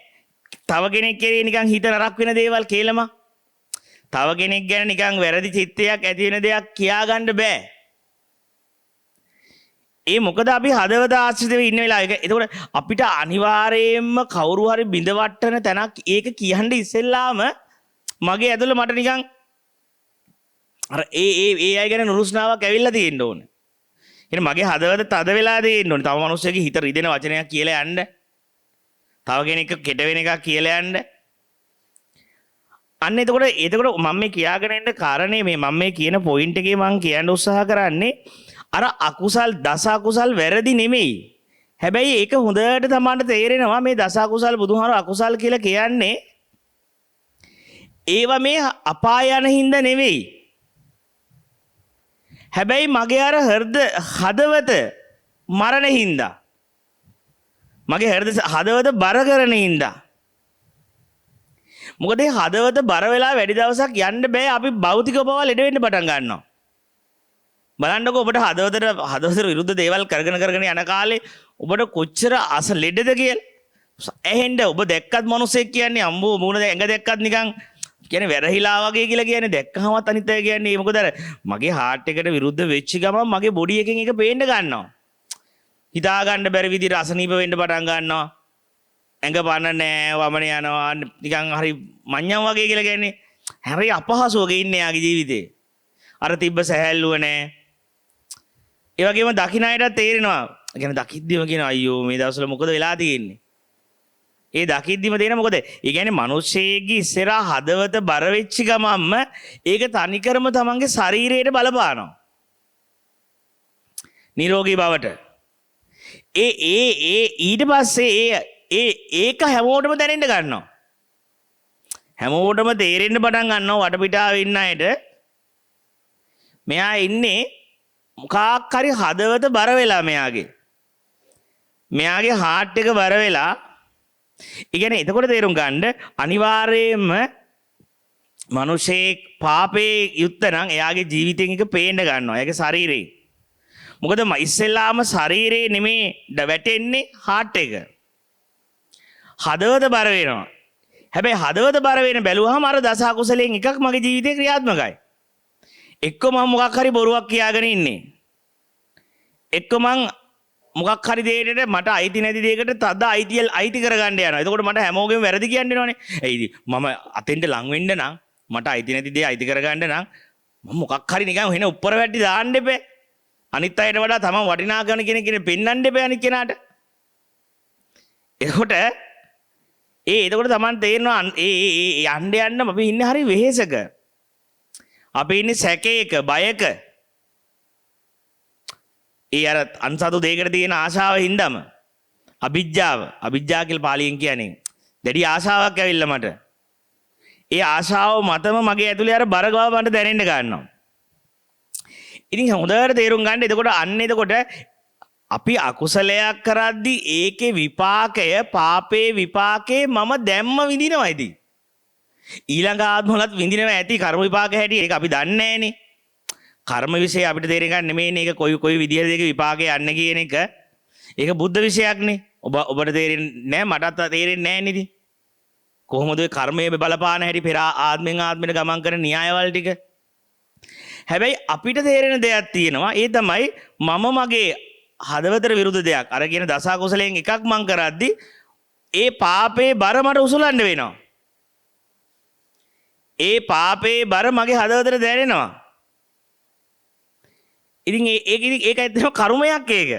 يعني මම අන්න ඒකයි කියන්නේ ඒක පාපෝච්චාරණය කරලා නැවත හදවතට එන්න කියලා. හැබැයි පාපෝච්චාරණය කරනවා කියන්නේ මම අපායට යයි කියන තැනින් නෙවෙයි.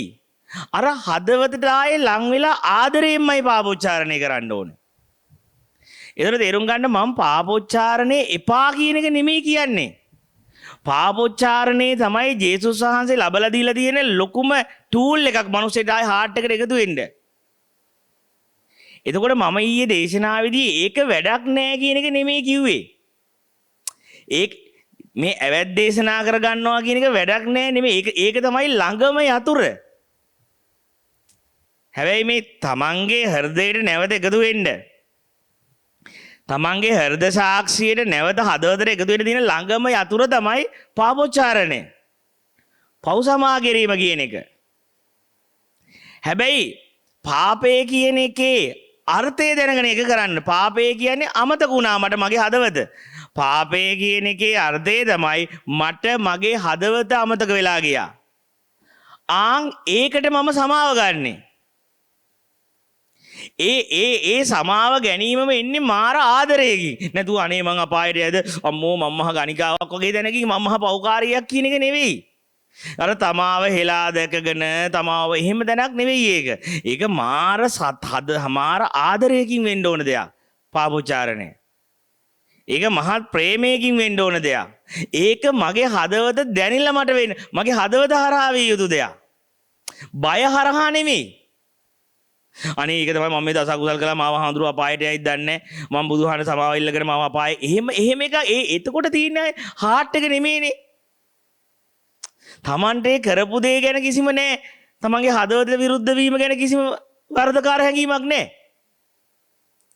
මගේ හදවතට විරුද්ධ ජීවිතයක් මං කරා කියන එක ගැන මට කිසි අවුලක් නෑ. මට අවුල තියෙන්නේ මං අපායට යයි කියලා. ඒකට මම සමාව ඉල්ලනවා කියලා බුදුහාඳුරන්ගේ. දෙවියන් වහන්සේ. ඒක කැතයි. අන්න ඒකයි මම ඊයේ දේශනාවේදී කිව්වේ ඒක තේරුමක් නෑ කියලා. අර මට කිසිම වෙලාවක මගේ හදවත දැනෙන්නෙත් නෑ. මගේ හાર્ට් එකට මං ලං වෙන්නෙත් නෑ. හැබැයි මම බය වෙලා මට මොන හරි වෙයිද කියලා. මම අන්න ඒකට ගිහිල්ලා පාපෝච්චාරණය කරා කිව්වා කියන එකේ තේරුම් ගන්න. හැබැයි මං කියන්නේ පාපෝච්චාරණේ හරියට තේරුම් ගත්තොත් මේ පව් අර ගුරුවරයෙක්ට ගිහිල්ලා ප්‍රකාශ කරනවා කියන එක පාපෝච්චාරණය කියන එකේ අර්ථය කෙනෙක්ට හරියට දැනුනොත් ඒක තමයි ලොකුම ළඟම ක්‍රමය. මිනිස්සෙක්ට හදවතට නැවත ලං වෙන්න. සමහරවිට ඒක වචනෙන් කියන්න බැරි වෙන්න පුළුවන්, ගුරුවරයා නැති වෙන්න පුළුවන්. වචනෙන් කියන්න අවස්ථාවක් ගුරුවරයා එක්ක අපවත් වෙලා නැත්තම් නැති වෙලා නැති වුණත් හැබැයි Tamanට ඒක දැනෙනවා නම් හදවත ඒ කියන්නේ Tamanගේ පාපෝච්චාරණය වෙන්න ගන්නවා. නැවත වතාවක් මම මගේ හෘද සාක්ෂියට ලං වෙනවා. හදවතට ලං වෙන්න ගන්නවා. එතකොට ඔන්න දැන් මං කියන කාරණේ සරලව දැන් තේරුම් ගන්න. එහෙනම් හරිම ලේසි තැනක් තමයි පවක් පිනක් නැහැ කියන එක නෙමෙයි කියන්නේ. අකුසලයක් කුසලයක් දෙයක් තියෙනවා. හැබැයි ඒක අපි පොතේ කරුණු වලින් නෙමෙයි බලන්න ඕනේ. නැත්තම් ආයෙත් ඕකත් මනින්නේ අපේ කියලා දැනුමේ. ආයෙත් අපි කිසිම හදවතට සම්බන්ධයක් නැතුව අර සමහර අය ඉන්නේ මේ කරුණු වලින්ම හැමදේම ගන්න යන්නේ. අර හැම දෙයක්ම බලන්න යන්නේ දේශනාවේ කරුණු වලින්. දැන් මම මලක් ලක්ෂණද කියලා බලුවොත් ඔබ වහන්සේ මීට ඉස්සර මල ලස්සනයි කියලා තියෙනවද පොතේක? ඔබ වහන්සේ දේශනාවක් කියලා තියෙනවද?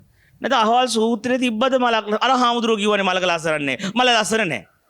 අර කොහේ හරි අරගෙන යකෝ හදවතට හැංගින්නේ නැහැ. අර දේශනාවලුයි කරුණුයි පොතුයි හැම වෙලෙම හැම දෙයක්ම ජජ් කරන්න යන්නේ දැනුමකින්. හැම දෙයක්ම බලන්න යන්නේ අර ඔබ වහන්සේ අර එහෙම කියලා දිනා හරි අර දේශනාවේ මෙහෙමනේ. අර අන්න එතකොට තේරෙනවද අර අපිව නිකන් මේ බණ අහලාම කන්ඩිෂන් වෙලා කියලා ඕනවට වඩා.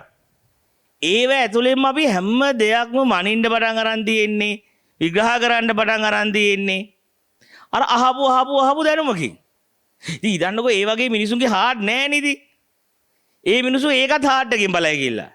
හાર્ට් එකකින් නෙමෙයි හાર્ට් එක දැන් අර එක හාමුදුරු කෙනෙක් කියවලෝනේ. උන්වහන්සේ කිව්වලු ඕන දෙයක් විනය පිටකේ කියවලා කරන්න කිව්වලු. ගුරුවරයා ගහගෙන ගියාලු. ගුරුවරයා කිව්වලු මාව ගොඩ ගන්න කියලා. පොඩ්ඩක් ඉන්න මම විනය පිටකේ කොහොමද ගුරුවරයෙක් ගහගෙන යද්දි ගොඩ ගන්න ඕන කියලා වල්ල එන්නම් කියලා කිව්වලු. අර ඔය වගේ ඔය පොත හරහාම යන්න ගියොත් මිනිහෙක් දේශනා හරහාම ඕනවට වඩා කරුණු හරහාම යන්න ගියොත් ඒ මිනිස්සු හැම දෙයක්ම හංගින්නේ හදවතින් නෙමෙයි. පින පවා මනින්නේ අර පොතෙන් බලලා. මේක දස අකුසල හරි අකුසල. ඒ වගේ දර ඒ මනුස්සයර දැනෙන්නේවත් නැහැ ඒක. ඒ මනුස්සයර තේරෙන්නේ හැගෙන්නෙත් නැහැ. මොකද්ද ඔය හැම දෙයකටම යනවා පොතට. මං කියන්නේ පොත වැරදි කියන එක නෙමෙයි. හැබැයි ඒක හරහාම ඔබ ජීවිතේ හැම දෙයක් බැලුවොත්, දේශනාවේ වචන හරහාම හැම දෙයක් බැලුවොත් ඔබට හදවතක් ඕනේ නැහැ. ඔබට අයිති හෘද සාක්ෂියක් ඕනේ නැහැ ඉතින්. අන්න එතකොට ඕන කෙනෙක්ට ඔබ අන්ධ භක්තියකට දාන්න පුළුවන්. කෙලින්ම අර අඟුලිමාල හාමුදුරුවන්ට වගේ ගුරුවරයා කිව්වා මරන්න පවන් කියලා මැරුවා. ආන් ඒ වගේ ඔබ ඕනේ තැනක ඇයි ඔබ බලන්නේ පොතනේ කරුණුනේ මනස අර ඩේටානේ. ඔබ කොයිලාවකවත් හાર્ට් එකට ලං වෙන්නේ නැති වුණොත් ඉතින් ඕන දෙයක් කරයි ඔබ. එතකොට ඔබට ඕන ප්‍රභාකරන්ට උනත් පුළුවන් මේ ශ්‍රද්ධාව හැදුවානේ මරාගෙන මැරෙන්න. හાર્ට් එක මැරුවාට පස්සේ ප්‍රභාකරන් කෙනෙක්ට පුළුවන් එන පිරිසක් හදන්න. එතකොට හැබැයි එන ශක්තියන්නේ හැබැයි එතන හදවත නැති කරා. හදවත මැරුවාම ඕන තරම් මරාගෙන මැරෙන පිරිසක් නිර්මාණය කරන්න බැරි නෑ. ආත්ම දමනේ නැති කෙරෙව්වොත් හදවත කියන එක වහල අන්ධ කරොත් එහෙම හાર્ට් එක අන්ධ කළොත් ඕන දෙයක් ඕන ගුරුවරයෙක්ට කරන්න පුළුවන්. එයා බලන්නේ අර කියන වචන මිසක් එයාගේ හදවත නෙමෙයිනේ හැරෙන්නේ. එයාගේ හදවත විශ්වාස කරන්නේ එයාගේ හાર્ට් එකට යන්නේ නැහැ. ඒකෝර එයාට අග්ගාලේ යන්නේ අර මනසින් අර යත්ති අර මොකද්දෝ පිස්සු විකාරයකට. හැම තැනකටම ගේන ඉස්සරහට මනසමයි. අර මොකද්ද පොතේ කියලා තියෙන්නේ. මොකද්ද වහන්සේ කියලා තියෙන්නේ. මල ලස්සනද පොතේ කියන කැතයි කියලා. ඒකින් තමයි බලන්න. අර data analyzeමයි. ඒකෙන් තමයි හැමදේම බලන්නේ. එතකොට මං කියන්නේ එහෙම නෙමෙයි මේ පින පව කියන දෙක එතනින් බලන්න එපා හදවතට යන්න.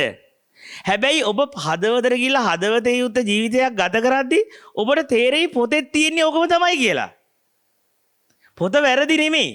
හැබැයි පොත හරහා එන්න එපා හાર્ට් එකට. එතකොට ඔබ හදවත දැනලා නෙමෙයි එන්නේ. පොතේ හරි නිසා. පොතේ තියෙන හින්දා. අර විග්‍රහවල තියෙන හින්දා. ඉතින් එතකොට ඔබට කෂේරු කහවක් නැහැ ඉතින්. එතකොට ඔබට කෂේරු කහවක් නැහැ. ඔබට දැනෙන කිසි දෙයක් නැහැ. ඔබ නිකන් ඔය පොත් ගුල්ලෙක්. ඔය වචන අහගෙන වචනත් එක්ක විග්‍රහ කර කර යන කෙනෙක්. දැනිලා ජීවත් වෙන කෙනෙක් නෙමෙයි. හાર્ට් එකකින් ජීවත් වෙන. කියන්නේ හදවතින් අර හදවත වැහිලා කරුණු තමයි තියෙන්නේ ඒක ඇතුලේ. ඒක ඇතුලේ තියෙන ගොඩාක් ඇනලයිස් විග්‍රහ කරුණු පව් පිළිබඳ කුසල අකුසල් ගැන. කුසල අකුසල් ගැන පව්පින් ගැන හින්න විග්‍රහ තියෙයිදී. කුසලයේ කියන්නේ මේකයි කුසලයේ කියන්නේ මේකයි.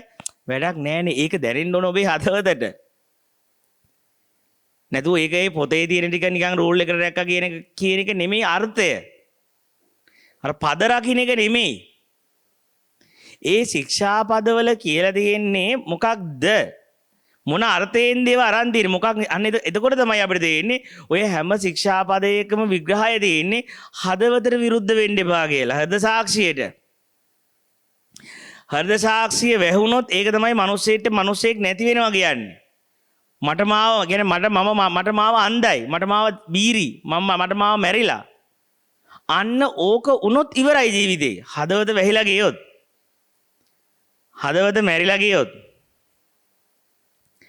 අන්න එතකොට දැන් එතකොට ඔය කාණෙන් අපිට තේරෙන්නේ හොඳට බලන්න මම යම් වෙලාවක නිකන් හිස් වචනයක් නැතුව නිකන් බලන්න කාට හරි හිත තමන්ගේ නිවෙන්න අවශ්‍ය ධර්මයක් කතා කරද්දී නිකන් බලන්න ඒ වෙලාවේදී එයාගේ හිත නිවුන් නැත්නම් මගේ හිත නිවිලා ඉවරයි.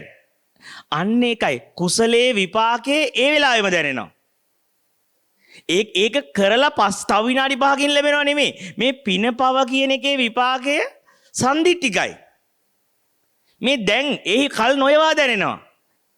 ඒ කියන්නේ බුදුහාමර කියන ධර්මයේ ගුණ කියන්නේ සන්දිටිකෝ අකාලිකෝ. මේ මෙතනම ඒකේ ප්‍රතිඵල ලැබෙනවා. කල් නොයවා අකාලිකයි කියන්නේ කාලයටයි දිනේ කල් නොයවා ඒක ලැබෙනවා. මේ දැන් කරන දේ දැන් ලැබෙනවා. ඒක බලන්නේ නැද්ද කියලා. ඒ කියන්නේ බුදුහාමුදුරුවෝ කියන්නේ නැහැ මේ දහම දැන් ඔබ ධර්මයේ කිව්වොත් ඊළඟ ජීවිතේ ඔබට විපාක ලැබෙනවා කියන්නේ නැහැ. දැන් අවංකවම හදවතින් තව කෙනෙක්ගේ නිවීම පිණිස වචනයක් කියලා බලන්න. තව කෙනෙක්ගේ නිවීම පිණිස හිස් වචනේ. අන්න ඒකට සම්පප්පලාපේ අනිත් පැත්තනේ. සම්පප්පලාප කතා කරන්නේ නැහැ. තව කෙනෙක්ගේ නිවීම පිණිස වචනයක් කතා කළා. අකුසලයන්නේ සම්පප්පලාපේ කියන්නේ. ඒ කියන්නේ හදවත නිකන් වැහිලා යනවා. හැබැයි තව කෙනෙක්ගේ නිවීමට මෙහෙම මම වචනයක් මේ පැත්තෙන් කතා කරද්දී කියන්නේ මිනිස්සු ඉන්නේ මාර විදිහේ ඇවිලිලානේ. අපිට තේරෙනවා මිනිස්සු ඉන්නේ මාර විදිහේ ටෙන්ෂන් එක මාර විදිහේ වික්ෂිප්ත වෙලා කැඩිලා ඉන්නේ යාලගේ හදවත්. එයාලගේ හાર્ට් එක බිඳිලා කැඩිලා විනිසු වෙලා ඒ නිසා උන්ට ඕන් ඔහේ පිස්සු වගේනේ ඇවිදින්නේ ජීවිතේ. ඇයි විසිරිච්ච හાર્ට් එකක් කැඩිච්ච හදවත බිඳිච්ච හදවත. බිඳිච්ච හදවතක් තියෙන මිනිස්සු ඉන්නේ මාර කලබලයක. මාර බරක මාර කේන්තියක. ඒ මිනිස්සු ටිකක් හරි රිලැක්ස් වෙන්නේ නිකන් ඔය කවුරු හරි ගහ ගන්නවා වගේ දකිද්දි. දැන් බලන්නකො සමහර ඔය අපි රෙස්ලින් බලන්න ආසයිනේ මොකද අපේ අර තියෙන දේශේ පොඩ්ඩක් සමහන් වෙනවා රෙස්ලින් වල ඒකට අරිද්දි හොඳට. අර මගේ යන්නේ ඒ මිනිස්සු ඇත්තටම හරි ආසයි රෙස්ලින් වැඩි බ්ලූ ෆිල්ම් ඔය වගේ ඒවා බලද්දි ඒ මිනිස්සු රිලැක්ස් වෙලා යනවා. අර යාළගේ තියෙන අසහනේ අරකින් පිට වෙනවනේ. අරක බලාගෙන ඉදීමේ. අර තව කෙනෙක්ට අම්බාට නෙලනවා දකිද්දි නිකන් අනිකන් මම ගැහුවා වගේ උඩ නිකන්. අර මගේ ඇතුලේ තිබ්බ අර ෆයර් එක නිකන් රිලීස් වෙලා යනවා. ඒ අර මොකද හදවත මැරිච්ච මිනිස්සෙක් ඉන්නේ මාර ටෙන්ෂන් එක. හાર્ට් එක බිඳිච්ච මිනිස්සෙක් ඉන්නේ එන බරක ඒ මිනිස්සයාට ඕනේ මේ ලෝකේ විනාශය දකිද්දි මාර තමයි අර පොඩ්ඩක් හරි මේ මිනිස්සයාගේ අර රිලැක්ස් වෙන්නේ. ඒ මිනිස්සයාට යාර කරගන්න බැරි දෙයක්. එයාට ඕනේ මේ ඔක්කොම මරලා දාන්න මේ ඉන්න ඔක්කොම මේ විනාශ කරලා දාන්න ඕනේ. කවුරු හරි විනාශ කරලා දකිද්දි මට නිවන් දැක්කා වගේ. මාව නිකන් මගේ ටෙන්ෂන් බයිනවනේ මම ගැහුවා වගේ දෙන්න. ඒ වගේ හොඳට තේරුම් ගන්න ඒකයි ඔය හදවත මැරිලා ගියොත් එහෙම ඒක හරි මහා අමුතු ජීවිතයක් ඒක අමුතු ජීවියෙක් ඒක. ඉතින් මෙන්න මේ වගේ දෙයේදී එතකොට දැන් අපිට හොඳට තේරෙනවා ඇත්තටම මම සම්පප්පලාප කියන්නේ දස කුසලයෙන් එකක්. හැබැයි ඇත්තටම මම නිකන් හිස් වචනයක් නැතුව මිනිස්සෙට වචනයක් එක්ක නිශ්ශබ්ද වෙ ඉන්නවා.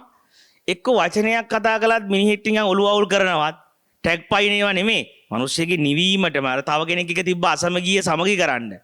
තව කෙනෙක් දිහා වැරදියට බලන එක එහෙම බලන්න එපා මෙන්න මේ විදිහට බලන්න කියලා වචනයක් කියලා බලන්න. ඒ වචනේ කියද්දි මේ පැත්ත ඒ නිවීමම හම්බෙලා. ඒකයි පිනේ විපාකය කියන්නේ ඒකයි. පිනේ විපාකයේ සම්දිට්ඨිකයි. අකාලිකයි. ඒක මෙතනම මට දැනෙනවා. ඒ කියන්නේ මම මිනිස්සෙක්ට බලන්නකො මම තව කෙනෙක්ට ආදරය කියන ගැන කියලා දෙන්න යද්දී ඒ කියන්නේ යද්දිම මට ප්‍රේමය මට දැනෙන්න ගන්නවා. එනේ මම මේ වචන වලින් ප්‍රේමය ගැන කියද්දිත් මට ඒක ෆීල් වෙන්න ගන්නවා. ඒ කියන්නේ ඒ දෙකද ඒ මම දෙන දේ මට ලැබෙනවා ඉතින්. නුඹ වචනේ මොකද්ද දෙන්නේ? ඒ දෙන දේ නුඹට ලැබිලා ඉවරයි ඊට ඒ එක්කම. පෙරපසු නොවීම ඒ ස්වභාවයට ඔබ ඇතුළපත් වෙනවා. දැන් ඔබ බලන්නකෝ මිනිස්සෙට ඔයා මගේ ජීවිතේ විනාශ කළා. ඔබ මාව මැරුවා. ඔබ මාව කෑවා කියලා බලන්න කියන වචනේ කියද්දිම බලන්න. ඔබ මාව විනාශ කරා කියන වචනේ එද්දිම බලන්න ඒ වචනේ එන තැනම ඔබගේ ඇතුළේ මොකද දැනෙන්නේ? ඒ එද්දිම ඔබ ඩයි වෙලා ඉවර. ඔබ යක්ෂණී වෙලා ඉවරයි. ඒ තව මිනිස්සෙක් රිද්දන්න ඒ මිනිස්ස අනිත් පැත්තේ කෙනා රිදෙනවා. හැබැයි ඒ මිනිස්සයව රිද්දන්න පෙර මගේ ඇතුළ ඩයි වෙලා යක්ෂ වෙලා ඉවරයි. ඒ කියන්නේ මේ පාපේ විපාකේ මම විඳිලා ඉවරයි. ඒ වචනේ අකුසලේ විපාකේ. හැබැයි ඒ වගේම බලන්න ආයේ පහුවදා ගිහිල්ලා ඒ සමාවයන් බං මට සමාවයන් කියලා හાર્ට් එකෙන්ම සමාව ගද්දි ඒ අර පැත්තේ සමාව දෙන්න පෙරම මේ පැත්තේ ඒ සතුටේ ප්‍රීතිය දැල්ල. හැබැයි අර පැත්තටත් ඒක දැල්ල ඉවරයි. අනිත් පැත්තටත් ඒ පැත්ත සැනසিলা. ඉතින් ඒක තමයි පින කියලා කියන්නේ. පින කියලා කියන්නේ මම ඒ සමාව ඉල්ලන වචනේ මගේ අතින් එද්දිම හැබැයි ඒක නිකන් අර බය හින්දවත් මම මෙහෙන් අයවයි කියන බයට නෙමෙයි ඔබ වහන්සේ මට දඬුවම් කරයි කියන බයට නෙමෙයි අර එහෙම ඉල්ලුවොත් වැඩක් නැහැ සමාව ඉතින් ඒක සමාවක් නෙමෙයිනේ මම මාව ආරක්ෂා කරගන්න කරන තව උඩර වැටියන්නේ මාව මෙහෙන් යවන්නේ හින්දා හරි මට දඬුවමකට දෙන හින්දා හරි ඒතකොට ඒක සමාවක් නෙවෙයි ඒකේ කිසිම හදවත දැනලා කරන දෙයක් නෙවෙයි ඒක බයට එන එකක් එමනේ මම හાર્ට් එකෙන්ම ගිහිල්ලා යාට සොරි කියන වචනේද්දි බලන්න ඒ වචනේ කියද්දිම මේ පැත්ත ඒකේ ආනිසංස ලැබිලා ඉවරයි. මාව නිකන් පා වෙනවා වගේ මාව ආයෙ නිදහස් වුණා වගේ. ඒ වචනේ මේ පැත්තෙන් එද්දිම සොරි කියන එක හાર્ට් එකෙම ගිහිල්ලා කියද්දි. අන්නේ ඉතින් මං කියන්නේ අන්නේ එතනින් තමයි අපිට බලන්න වෙන්නේ මේ පිනහා පව කුසල් අකුසල් කියන එක. ඒකයි මං කියෝක මේ පොතත් එක්කම යන්න එපා. පොතම ඉස්සර කරන් යන්න එපා. හැබැයි පොතෙත් ඕක තමයි තියෙන්නේ. පොතෙත් ඔය කාරණේම තියෙන්න ගන්නවා. ඊට පස්සේ හොඳට බලන්න ඒතර බුද්ධ වචනේ මෙන්න මෙහෙම කියනවා. මෙන්න මේ කාරණය. බුද්ධ වචනේ කියනවා ඔයා යම් කිසි දෙයක් ඔයාට වෙනවා කැමතිද? ඒ ඔයාට වෙනවට කැමති දේ අනිත් කෙනාට කරන්න. ඒකට කියන්නේ අත්ූපනායක ධර්මය කියලානේ. ඔය හાર્ට් එක ඔන්නෝක තමයි බුදුරජාණන් වහන්සේ හදවත උපදවන්න තියෙන වාක්‍ය හැටියට අපිට කියලා තියෙන්නේ. එච්චරයි. ඔයාට යමක් කරනවට ඔයා කැමතිද? ඔයා ඒක අන් අයට කරන්න පටන් ගන්න. එතකොට ඔයාට ලැබෙන එකේ සතුට ඔයාට ලැබෙන්න ගන්නවා. ආයේ වචන අහන්න බුදුහාමුදුරුවෝ පෙන්නන්නේ සීලේ වඩන්න කියලා අත්ූපනායක ධර්මයේ මෙනෙහි කරන්න කියනවා හැම වෙලේම. දැන් මෙහෙම අත්ූපනායක ධර්මයේ මෙනෙහි කළාට බෑ. ඒ ජීවිතය ගැන උන්වහන්සේ කියන්නේ තමන්ට යමක් කරනවට කැමතිද? ඒ මට කරනවට කැමති දේ අනිත් අයට කරන්න පටන් ගන්න. මොකද ඒක මට ලැබෙනවට කැමති වෙන්නේ මගේ ආත්මාර්ථකාමී හැඟීමක් දෙන්නේ. මට ආදරය ඕනේ. මට මිනිස්සු මගේ හිත රිද්දන්න නැතුව මිනිස්සු කතා කරන්න ඕනේ. බලන්න එතකොට ඒ මට ලැබෙනවට කැමති දේ අනිත් අයට කරපු වෙලේ ඉඳලා මට ලැබෙන්න ගන්නවා. අන්න ඒක තමයි රහස. ඔබට යමක් වෙනවට කැමතිද ජීවිතේ ඔබ ඒක අනිත් අයට කරලා බලන්නකෝ. ඒක අනිත් අයට කරද්දිම ඔබට ලැබිලා ඉවරයි. ඒ කියන්නේ වෙන විදියකට කිව්වොත් ඔබට ඇත්තටම ඔබ ආදරේ ලබන්න ආසයිනේ. කියන ආදරය කියන්නේ අපේ හදවත ප්‍රේමේ ලබන්න හරි ආසයි. ප්‍රේමේ ලැබෙන සෞම්‍යත්වය, ප්‍රේමේ ලැබෙන සිසිලස. හැබැයි ඒක කවදාකවත් ඔබ ලබන්න ගියොත් ඒක ලබන්න යන හැම වෙලේකම ඔබ බර වෙනවා. ඔබ විරුද්ධ දෙයක් කරනවා ඒකට. හැබැයි ඔක ඔබ වෙලාවක කිසිම බලාපොරොත්තුවක් නැතුව මේ පැත්තට දීලා බලන්න ප්‍රේමේ. ඒ දෙද්දි මේකේ සතුට ලැබිලා ඉවරයි. මට ලබන්න ඕනේ නැහැ. ඒ දීමමයි ලැබීම. අන්නේ න්‍යාය ඔබට තේරෙනවද කියලා බලන්න. ඒ කියන්නේ දැන් සමහර අය අහිල්ල අහනවානේ. දැන් ඉතින් මම කිසිම දෙයක් බලාපොරොත්තු නැතුව කළොත් මට මොනවද ලැබෙන්නේ? ඉතින් ඒ දෙද්දිම ඔබට ලැබිලා ඉවරයි ප්‍රේමේ දැනෙන සෞම්‍යත්වය. ප්‍රේමේ ලැබෙන සතුට. හැබැයි ඔබ ලබන්න යන්න නිකන් මේ වැලහින්නක් වගේ අඬන්න වෙන්නේ හැමදාම. ඇයි ලබන්න යන්න මම අර හදවතට විරුද්ධ දේ කරනවා. හાર્ට් එක දැන් ඔය හાર્ට් එක මගේ වැහිලා ගියේම අම්මලා තාත්තලා ඔය කරපු වැරදි දේ නිසා. ඒ කියන්නේ අම්මලා තාත්තලා අපිට ඉගැන්නුවානේ පුතේ උඹ ටිකක් උඹ ගැන හිතහන්. ඔය හැමෝටම ඒව කරන්න යන්න එපා කියලා අපිව වැහුවානේ. ඒ වැහුව වෙලාව ඉඳලා මම කැමති දේ අනිත් අයගෙන් ලබා ගන්න ගියානේ. මම කැමති දේ අනිත් අය හරහා ලබා ගන්න ගියපු වෙලේ ඉඳලා තමයි මගේ හાર્ට් එක වැහෙන්න ගත්තේ. හදවත මැකිලා යන්න පටන් ගත්තේ. දැන් එතකොට මේ බුදුරජාණන් වහන්සේ කියන්නේ ඔබ නුඹ යමකට කැමතිද නුඹ බලන්න ඒක අනිත් කෙනාට කරලා. එතකොට ඔබ කැමති දේ උඹට ලැබිලා තියෙන්නේ. ඒකයි කියන්නේ නුඹ යමකට කැමතිද නුඹ ඒක අනිත් කෙනාට කරලා බලන්න. නුඹ කැමති දෙයක් ලැබෙනවට නුඹ බලන්න ඒ ලැබීමෙන් ඔබ බලාපොරොත්තු වෙන හදවතේ සතුටනේ. හැබැයි ඔබ දීලා බලන්න. ඔබට ඒක ලැබෙයි. එතකොට ඔබට අර ලැබෙන්න ඕනේ නැහැ. ඔබ දීමේදී ඒක ලබන්නේ. ඔබ යමක් ලැබීමෙන් සතුටක් හොයනවාද? ඒක තව කෙනෙක්ට කරලා බලන්න. ඒ කෙනෙක්ට ඒක දීලා බලන්න. එතකොට ඔබට තේරෙන්න පටන් ගන්න ඉව ඇතුළ. අන්නේ ඒ අදහස පොඩ්ඩක් හොඳට බලන්න. එතකොට ඔබට තේරෙයි ඇයි බුදුරජාණන් වහන්සේ ඔබට යමක් කරනවට කැමතිද? ඔබ ඒක අනිත් කෙනාට කරලා බලන්න කියන්නේ. මොකද ඒකෙන් විතරයි ඒක තමයි ළඟම යතුරු මේ හෘද සාක්ෂිය අවදි කරන්න. එතකොට හොඳට බලන්න. එතකොට ඒ වගේ තැනකට අපිට ජීවිතේ තේරුණාම අපිට තේරෙනවා ඒ කියන්නේ මම තව මිනිස්සෙක්ට කෝල් එකක් ආවත් ඒ මිනිස්සෙක්ගේ හිත නිවෙන විදිහට කතා කර වචනේ මේ පැත්තෙන් එද්දිම මේ පැත්ත මෙන්න නිවිලා කතා කරලා ඉවරෙදී මාත් නිවිලා ගිහිල්ලා ආයේ මට වෙනම නිවීමක් හොයන්න ඕනේ නැහැ. ඒක මට වෙනම නිවීමක් හොයන්න කියලා තමයි මේ හදවත බර වෙලා අර ආත්මාර්ථකාමීනේ අපි අර හදවතට විරුද්ධ ක්‍රමයකට හදවත හොයනවා. මගේ අර හදවත දැන් මගේ හදවතනේ මගේ සතුට. හදවත තමයි මගේ සතුට. හදවතට ලං වෙච්ච ප්‍රමාණය තමයි මම විඳින ජීවිතයේ සැනසීම. නිවීම. හැබැයි මම පාපය කියලා කියන්නේ ඒකට විරුද්ධ ක්‍රමයකින් මම ඒක හොයනවා. ඒක වැහෙන ක්‍රමයකින් මේක හොයනවා. ඉතින් හැමදාම දැනෙන්නේ නැතිත් ඒකම තමයි යාට. එයාට හැමදාම ඒකම නොදෙනී යන්න ගන්නවා. එතකොට අන්න එකයි මෙතනදී හොඳට බලන්න දෙන්නේ. ඒකයි කියන්නේ බුදුහාමුදුරේ නම් ඔබ යමකට කැමතිද ඒක ඔබ වෙන කෙනෙක්ට කරලා බලන්න. ඔබ වෙන කෙනෙක්ට සත්‍යවාදී වෙලා බලන්න. සත්‍යවාදී වෙලා බලන්න. තව කෙනෙක්ගේ කේලමක් නෙමෙයි තව කෙනෙක් එකතු කරලා බලන්න. තව කෙනෙක්ගේ හිත රිද්දන වචනයක් නෙමෙයි හිත නිවෙන වචනයක් කියලා බලන්න. ඒ වගේම තමයි අනිත් අයට අයිති දෙයක් අල්ලගන්න නැතුව ඉඳලා බලන්න. ඒක දීලා බලන්න එයාටම ආරක්ෂා කරලා දෙන්න ඒ අයිති කෙනාටම. එතකොට ඔබේ හදවතට දැනෙයි. කියන්නේ ඔබ මට අයිති කෙනෙක් නෙවෙයි. ඒ නිසා මම ඔබේ අයිතිය අතහරිනවා. ඔබේ අයිතිය ඔබට දීලා බලන්න. එතකොට ඔබට තේරෙයි පුදුම නිදහසක්. මම දැන් කුරුල්ලෙක් වගේ මම දැන් පියාඹන්න බලන්න. මොකද මෙච්චර කල් මට අයිති නැති ඔබ මං අයිති කරගන්න ගියා. තද ආසාවක් ආවා. හැබැයි මම ඔබේ අයිතිය නැවත ඔබට දුන්නට පස්සේ මට ආයේ මේ පරිසරයේ සබාදහම මේ කුරුල්ලෝ මේ හැම දෙයක්ම මට දැනෙන්න ගන්නවා. මම මේ කියන එක කරලා බලන්න. අනිත් අයට අයිති දේවල් ඒ අයටම දීලා බලන්න. ඒ අයගේ අයිතියෙන් ඔබ අයින් වෙලා බලන්න. එතකොට ඔබට තේරෙයි ආයෙ හදවත දැනෙනවා. එතකොට මට පේනවා අනේ මෙච්චර කල් මේ ලස්සන ගස් කොළන් කුරුල්ලෝ මේ මිහිරියාවක් ඇයි මට වැහිලා තිබ්බේ? මට අයිති නැති දෙයක් අයිති කරගන්න මම මාර මැච් එකක් ගහලා. ඒක නැති වෙයි කියන බයට මම එක පිස්සු නටලා. හැබැයි ඒ අයිතිය යාටම දීලා බලන්න. එතකොට ඔබට ඔබේ හදවත ආයෙ ලැබෙයි. ඔබට ඔබේ අයිතිය ලැබෙයි.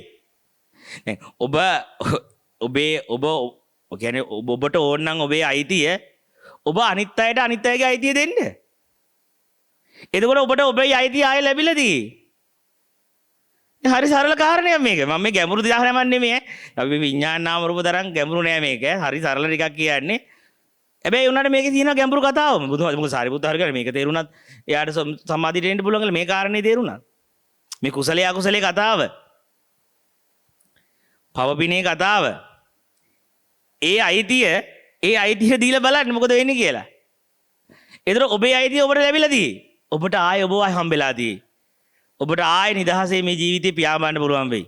අර පොඩි කාලේ තිබ්බ කුරුළු ජීවිතේ, පොඩි කාලේ නිදහසේ ඇවිද්ද ජීවිතේ ආයෙ ඔබට ලැබෙන. ඔබට දැනෙන ඒ කියන්නේ ආයෙ හදවත ස්පන්දනය වෙන්න පටන් ගන්නවා.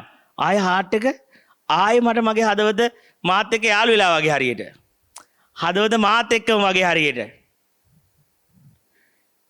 එතකොට ඔබට තේරෙයි ඇත්තටම මේක වහගත්තේ මට ඕන ටික මං අනිත් පැත්තෙන් ලබන්න ගියා. මම මාව අනිත් පැත්තෙන් හොයන්න ගියා. අනිත් කෙනෙක් අයිති කරගෙන මම මාගේ සතුරේ හොයන්න ගියා. තව කෙනෙක් මම තව කෙනෙක් රිද්දලා, තව කෙනෙක්ට බොරුවක් හරි කියලා. දැන් මට මාව මෙහෙන් අයින් කළත් කමන්නේ, මාව මැරුවත් කමන්නේ කියලා නිකන් පාපොච්චානික සත්‍යවාදී වෙලා බලන්න. ඒ වෙද්දි ඔබට තේරෙයි ආයි මං හරි දැන් නිදාස්. මගේ ඉවරයි ඉතින්. ඊ අර මොකද්ද මම බරක් උස්සන් ගියානේ කළු ගලක් වගේ. හින්න බරක් උස්සන් ගියා මං. ඒක බිම තිබ්බා ඉවරයි. අර ඇඟේ අමාරුකමුත් ඉවරයි. ඉතින් යාට බලන්න හොඳට නිින්ද යනවා. කිසිම අමාරුවක් නැහැ. ඕන තරම් ඇවිදින්න පුළුවන්, වැඩ කරන්න පුළුවන්. හරි නිකන් පා වෙන ගතිය එන්න ගන්න. ඒ කියන්නේ හදවත ආයෙ දැනුනොත් ඇඟේ අපහසු නැති වෙන්න ගන්නවා. කියන්නේ මනස සුවපත්, ඒ කියන්නේ හදවතට මම ලං වෙච්ච ගමන් මනස සුවපත් වෙනවානේ. මනස සුව මොකද මනසයි හදවතයි ශරීරය කියන්නේ දෙකක් නෙමෙයි. ඔය මනසෙම පේන ස්වභාවය තමයි ශරීරය කියන්නේ. නොපෙනෙන ස්වභාවය තමයි මනස කියලා අපි කතා කරන්නේ.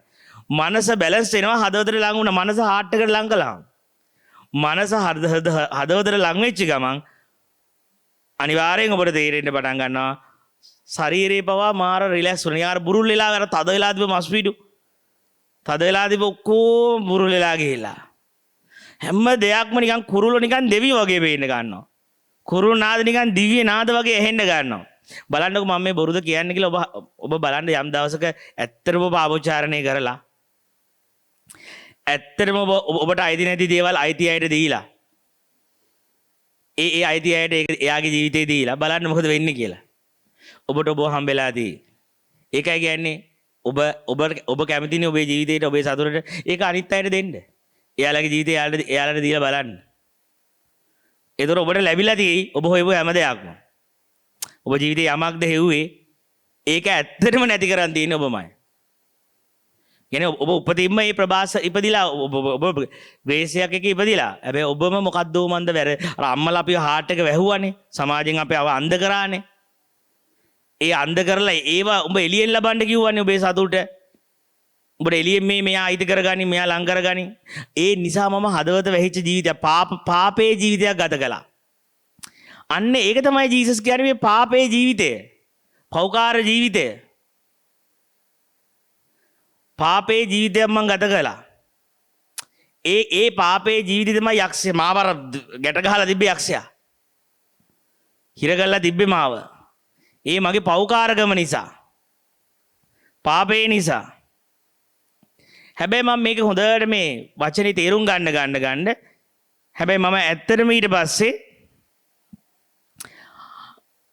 අර අවංක වෙන්න මාව මැරුවත් කමන්නේ මාව නැති කරත් කමන්නේ මම ඇත්තම කිව්වා.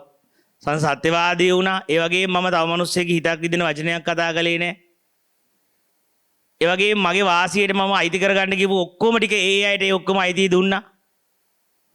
ආන් ඔය ටික කියලා ඉවර වෙද්දී හදවත කියනවා අනේ මිත්‍රයා කොහෙද හිටියේ? ඉතින් හදවත බලාගෙන ඉන්නේ ආයේ මමත් එක්ක යාළු වෙන්න. මොකද හදවතත් දුකෙන් ඉන්නේ. ඇයි මෙයා මගෙන් ඈත් උනේ කියලා. හදවතත් හරි වේදනාව කියන්නේ හදවත බලාගෙන ඉන්නේ පරණ යාළුවෝ ආය ආශ්‍රය කරන්න. අපි අවුරුදු ගාණක් එයාව අමතක කළා. මගේ හොඳම යාළුවව හරිය නිකන් මාවම අමතක කරා වගේ එකක්. මාවම මගේ ජීවිතේ අවුරුදු ගාණක් අමතක කළා. දැන් ඊට පස්සේ මම ආයෙ පාරක් පාපෝච්චාරණය කරාට පස්සේ මම විවෘත වුණාට පස්සේ මම ඒ අයගේ අයිති එයාලට දුන්නාට පස්සේ හදවත ඉල්ලන්නේ ඒ ටික අපෙන්. හදවත ඉල්ලන්නේ ධනෙ සල්ලි නෙමෙයි. උඹේ කෙල්ලෙක් නෙමෙයි කොල්ලෙක් නෙමෙයි. හાට් එක අපෙන් ඉල්ලුවේ අර ටික විතරයි. අර නිහතමානීකම, අර කියන අර සත්‍යවාදී බව, අර කියන කිසි කෙනෙකුට අයිති දෙයක්ට දැඩි ලෝභ නොකරන බව. ඔය ටික දැනෙච්ච ගමන් මට මාව ආයෙ දැනෙනවා. එතකොට ඉතින් ඒක දැනුණාම එතකොට ඒ කියන්නේ මම මේ පව්කාරයෙක් නෙවෙයි. ඒකයි බුදුහාමුදුරුවෝ පෙන්නන්නේ උඹ මේ උපතින් පව්කාරයෙක් නෙවෙයි. උඹ උපතින් උඹේ හાર્ට් එකත් එක්ක උඹ ඉපදලා තියෙන්නේ. හැබැයි ප්‍රශ්නයක් වුණා මම මගේ ඇස් අන්ධ කරගත්තා. මගේ සතුට හොයන්න ගිහිල්ලා. ඒක අනිත් අයට දෙන්න තියෙන දෙයක් මම ලබන්න ගියා. ඒ දීමෙන්ම ලැබෙන එක මම ලබලා ගන්න ගියා. ඒකෙන්ම මට මාව නැති වුණා. අන්න එතකොට ඔන්න ඕක තමයි අපි කියන්නේ කුසලයේ කියලා. ඉතින් කුසලයේ කියන්නේ තමන්ගේ හදවතත් එක්ක ජීවත් වෙන එක. මගේ හાર્ට් එකට නැවත ගමන් කිරීම. මගේ හදවතත් එතකොට හැබැයි හදවතේ ජීවිතේදී මට කෙලෙලා තමයි. මට ළඟින් හිටියේ මිනිහා නැහැ, මගේ කෙල්ලත් නැහැ, මගේ බොයි ෆ්‍රෙන්ඩ් උත් නැහැ. හැබැයි හાર્ට් එක තියෙනවා. ඒ ඇති. මගේ ධනයත් නැහැ. ඇයි මම ඔය ටික තියාගන්න හින්න බොරු කර මම මට විරුද්ධ ජීවිතයක් ගත කළේ. ඒ නිසා මම හදවත යද්දි මට කෙලවිලා තමයි. හැබැයි කෙලවීමම තමයි හරියාම. අර අපි ඉතින් කියන්නේ කෙලවීමමයි හරියාම. මොකද ඒ කෙලවීම තුල මට හાર્ට් එක ලැබිලා. හැබැයි ඔක්කොම නෑ. කල්ලල්ලා බොල්ලල්ලා ලගිරිය කෙල්ලල්ලා. ඔක්කොම නෑ. ඔක්කොටම කෙලවුණා. හැබැයි මට මාව ආයෙ හම්බුණා. ඒ ඔක්කොම කෙලවෙදි මම වෙනද බයයිනේ. බය හින්දා ඒවා කෙලවෙන්න දෙන්නේ නැතුව මාර විදිහට රැකින්න ගියානේ බයේ පිච්චි. දැන් මොකුත් නෑ මට. හැබැයි නැති වුණාට ආයෙ මම ඉන්නවා. මම මාව පිරීලා තියෙන්නේ මගින් මං. ඒ ඇති මට. මගේ ජීවිතේ යාර කියනවා ආයෙ නම් යන්න එපා. ආයෙ මට යන්න මම ගිහිල්ලා ඒ ට්‍රිප් එක ගිහිල්ලා දැක්කනේ හදවතට විරුද්ධ ජීවිතයක් ගත කරලා. මම මැරිලා වගේ හිටියේ. ඔයා නැතුව. හදවත දැන් මං කියන්නේ මේ හදවතත් එක්ක කතා කරලා බලන්න. හදවතට තමන්ගේ හાર્ට් එක කියයි. ඔයා නැතුව මං අතරමං වෙලා වගේ එහෙ මෙහෙ ඇවිද පිස්සියක් වගේ පිස්සෙක් වගේ. ඔයා නැති කරගෙන, ඔයා වහගෙන මං හැමදැනම නිවනක් කෙව්වා. විමුක්තියක් කෙව්වා. හැබැයි මං ආයෙ පාරක් අර මගේ ගමන අතහැරෙද්දි මම නතර වෙද්දි ආයෙ ඔයාව මට දැනෙන්න පටන් අරන්. ඒක තමයි අපි කියන්නේ පාපොච්චාරණය කියලා. ඒක තමයි ඇවැත් දේශනා කිරීම. අපි මගේ හදවතට මං ආයෙ ලංවීම කියන එක. ඒක මහා ප්‍රේමයක්. හරි ඊළඟ ප්‍රශ්නේ මං කෙටියෙන් කියන්න වෙලා ගිහින්ද උත්තරේ. ඒ කියන්නේ අර ලිංගිකත්වයේ නිවනට බාධාවක් නැද්ද කියන අහපු ප්‍රශ්නේ. ඒකට දෙන්න තියෙන මේ උත්තරේ තමයි එහෙමම කොයිලාවකවත් ලිංගිකත්වයේ කියන එක නිවනට ප්‍රශ්නයක් නැහැ කියලා කියන්නේ නැහැ. ලිංගිකත්වයේ හරහා කාටවත් එන්ලයිටඩ් වෙන්න බෑ කාටවත්. මොකද එතකොට මම දෙවැන්නෙක් එක මිශ්‍ර වෙනවානේ. මම සෙක්ස් වලදී දෙවැන්නෙක් එක මිශ්‍ර වෙලා ලබන කාලය අවකාශය නොදැනීමක් තියෙන්නේ. එතකොට දෙවැන්නෙක් එක මිශ්‍ර වෙලා කාලය අවකාශය නොදැනුනොත් මම අනිවාර්යෙන් යම් ටයිම් එකකින් එහාට මට කාලකන්ණි ෆීලින් එකක් එනවා. එතකොට ඒක කවදාකවත් ඒ කියන්නේ අනිවාර්යෙන් ඩ්‍රග් එකක් අරගෙන ඉවර වෙද්දී කාලකන්ණි ෆීලින් එකක් එනවා. ඒක බහිද්දී ලිංගිකත්වයේ බහිද්දී අර කාලය අවකාශය නොදැනෙන තැනක හිටියට ඒකේ බහින්නේ හරි නිකන් මේ මැද නම් මම හිටියේ සතුට මෙහෙම බස්සලා ආයෙ බැලන්ස් කරන්නේ මෙතෙන්ට. දැන් අප් වෙනවනේ සතුට. ඩ්‍රග් එකකින් හරි සෙක්ස් වලදී කාලය අවකාශය නොදැනී ගිහිල්ලා. ඊනට ඕක බහිද්දී ආයෙ මැදට නෙමෙයි එන්නේ ඩවුන් වෙනවා. බැහැලා තමයි ආයෙ බැලන්ස් එකට එන්නේ. ඒ නිසා ආදරයක ඇතුළෙත් ලිංගිකත්වයේ ඇතුළෙත් දෙකේදීම මිනිස්සෙක් ඒ කාලකන්ණි ෆීලින් එකට කල් ගිහිල්ලා හරි එනවා. ආදරේදී ටිකක් කල් ගිහිල්ලා කාලකන්ණි ෆීලින් එක එන්නේ. දෙන්න එක්කෙනෙක් ඉස්සෙල්ලා එනවා. ඒ නිසා මොකද සංයෝගයක් ඇතුලේ මොක්ෂයකටපත් වෙන්න බෑ. తాවකාලිකව කාලාවකාශයන් නොදැනීමක් තියෙන්නේ. ඒ නිසා අපි කොයිලාවකවත් දැන් ඒකයි දැන් මම එතන ඒ දේශනාවලිය හොඳට බලන්න කොයිලාවකවත් අදහස් කරේ ලිංගිකත්වය කියන සෙක්ස් ඇතුලේ නිවනක් තියෙනවා කියන එක නෙවෙයි. ආදරය ඇතුලේ නිවනක් තියෙනවා කියන එකත් නෙවෙයි. ආදරය ඇතුලේ නිවන නැහැ. ආදරය කියන එක අවසානයේ කාලකන්ණි ෆීලින් එකකින් ඉවර වෙන එක. හැබැයි මේ දෙකටම විරුද්ධ වෙලා යන්න බෑ. ඒ කියන්නේ උදාහරණයක් කිව්වොත් මෙන්න මෙහෙම මම කියන්න. නැත්නම් මට හිතෙනවා අර දේශනාව වැරදි විදිහට ගණේ කියලා. දැන් ලිංගිකත්වයේ කියන එකේ අපි දේශනාවලිය පෙන්වන්නේ ලිංගිකත්වය කියන එක අතික්‍රමණය කරන්න නිර්වාණ ධාතුවට පත් වෙන්නේ ලිංගික ෆීලින් එක අපේ ඇතුලේ තියෙන ලිංගික ශක්තිය කියන එක හෙලා දැකලා බෑ. ඒ තමන් දැන් ඉතින් පැවිද්දට ඒක අදාළ නැහැ නේ. අපි දැන් මෙහෙමයි. පැවිද්දෙක් ඒක කරන්න අවශ්‍ය නැහැ. මොකද අපි ලිංගික ශක්තිය අපේ ප්‍රාණ එනර්ජි එක අපි ලිංගිකව පිට කරන්නේ නැහැ නේ. ඒක කෙලින්ම විමුක්තියනේ හරවලා තියෙන ශක්තිය. හැබැයි ගිහි කෙනෙක් ජීවත් වෙනවා නම් එයා ලිංගිකව ජීවිතයන් එයා ගත කරන්නේ කසාද බැඳලා. එයා ලිංගික ජීවිතයක් ගත කරන කෙනෙක් නම් එයාගේ ලිංගික ජීවිතේම පහත් කරලා තියෙනවා නම් එයා ලිංගිකත්වයේ එයාගේ පීඩනය අපිට කරගන්නවා වගේ නම් කරන්නේ. තමන්ගේ තියෙන ඇතුළේ තියෙන නිකන් ආවේගය අපිට කරනවා. අන්න ඒක හරහා කවදාකවත් ලිංගිකත්වයේ අතික්‍රමණය කරන්න බෑ. අර දවසක් ගෑනු කෙනෙක් කසාද බැඳලා කියන්නේ බැඳලා දෙන්නේ ගෑනු කෙනා ඇඳේ ඉඳන් කිව්වලු එන්න මල් ළඟට. ඒ කියලාවලු ලෝකේ තියෙන ජරාම වැඩේ දැන් මට කරන්න කිව්වලු. ලෝකේ තියෙන ජරාම වැඩේ මට කරන්න කිව්වලු. දැක්කද එයා කසාද බැඳලා. හැබැයි එයා ලිංගිකව ඉන්න යන්නේ දැන්. හැබැයි එයාට තියෙන ෆීලින් එක ලෝකේ තියෙන ජරාම වැඩේ මට කරන්න කියලා. අර එතකොට එතන තියෙනවා ප්‍රශ්නයක්. එයා තමන් එතන ලිංගිකත්වයෙන් නිවන් දකින්න බැරි වුණාට එයා ලිංගිකත්වයේ කෙරෙහි තියෙන්නේ හරිම පහත් කරපු ද්වේෂ හැඟීම. ඒ වගේම සමහර අය ලිංගික ක්‍රියාවල යෙදෙන්නේ ඒ කියන්නේ අපි කියන්නේ කොයිලාවක ලිංගිකව තමන් හැසිරෙනවා නම් තමන්ට කේන්ති ගිය වෙලාවක තමන්කින් ආවේග වෙච්ච වෙලාවක කරන්න එපා ලිංගිකත්වය. මොකද ඒක අනිත් පැත්තේ මිනිස්සයව දූෂණය කිරීම. අනිත් පැත්තේ මිනිස්සයාට අතවර කිරීම. විඳින්නේ නැහැ එහා පැත්තේ මිනිස්සයා. ඒ පැත්තේ මිනිස්සයාට දෙන්නේ තමව රේප් කරනවා වගේ. රේප් කරනවා කියන්නේ නිකන් හරියට තමන් අකමැත්තෙන් නිකන් හරි තව කෙනෙක්ගේ ආවේගයන් පිට කරන රේප් කරද්දි මිනිස්සෙක් තමන්ගේ තියෙන ලිංගික ආවේගේ පිට කරනවා තව කෙනෙක් කරා. නිකන් හරි දූෂණයක් කරනවා. එතකොට අන්න ඒ වගේ හැඟීමක් අනිත් පැත්තේ පාර්ශවයේ ඉන්න කෙනාට හැඟෙන්නේ. ජීවිතයක තමයි ලිංගික ජීවිතයක් බාරගත්ත කෙනෙක් නම් ඒ ජීවිතය ඇතුලේ තමන් වැඩිපුරම සාමකාමී වෙච්ච වෙලාවක තමන්ගේ මනස ආදරයෙන් පිරිච්ච වෙලාවක සම්පූර්ණ ඒ ලිංගික ක්‍රියාවට යන්න තමන් ස්ලෝලි මයින්ඩ්ෆුලි සයිලන්ට් එකේ කිසි කලබලයක් නැතුව සම්පූර්ණ තැම්ප. එතකොට ඔබට ඒක වින්දනයක් වෙයි. නැත්තම් ඒක මහා කරුමයක්. තමන්ගේ ආවේගය තමන් පිට කර ගන්නවා. තමන්ගේ තියෙන පිට කළා ඊට පස්සේ නිකන් මහා අනුමනුෂ්‍යවත් නිකන් මේ මනුස්සයා වැඩකුත් නෑ ආවේගය පිට වුණාට පස්සේ. මේ මනුස්සයාව අදාළ නෑ. තඹ කියන්නේ අර මනුස්සයා නිකන් තුක් කියලා වගේ නිකන් අර ගණිකාවක් ලෙවල් එක. තුක් ගාලා වගේ නිකන් මගේ වැඩේ වුණා දැන් ඔබ වැඩක් නෑ වගේ. ඊට අනිත් පැත්තට ෆෝන් එක ඔබ හිටියා. ඒ වගේ ලෙවල් එකකට වැටෙන්න ගන්නවා. අර අපේ එහෙම ගියොත් ඒකයි අපි කියන්නේ ලිංගිකත්වයේ වැරදි නෙමෙයි. හැබැයි ලිංගිකත්වයෙන් නිවන් දකින්නත් බෑ. හැබැයි ලිංගිකත්වයෙන් Taman තාමේ අවශ්‍යතාවය තුළ ඉන්න කෙනෙක් නම් يعني ගිහි ජීවිතයක් පෞල් ජීවිතයක් ගත කරනවා නම් Tamanට ඒක අවශ්‍ය නම් ඒක වැරදි නෑ. හැබැයි ඒක අර සාමකාමීව කරන්න SMS දාලා කරන්න. කිසි කලබලයක් නැතුව එහෙම ජීවිතයක් ගත කරන්න. ඒතකොට සාමකාමීත්වයේ ඇතුළේම සම්පූර්ණ තමන් අර අවදිය බවට පත් වෙද්දී ලිංගිකත්වයේ ඉබේම අතහැරෙනවා.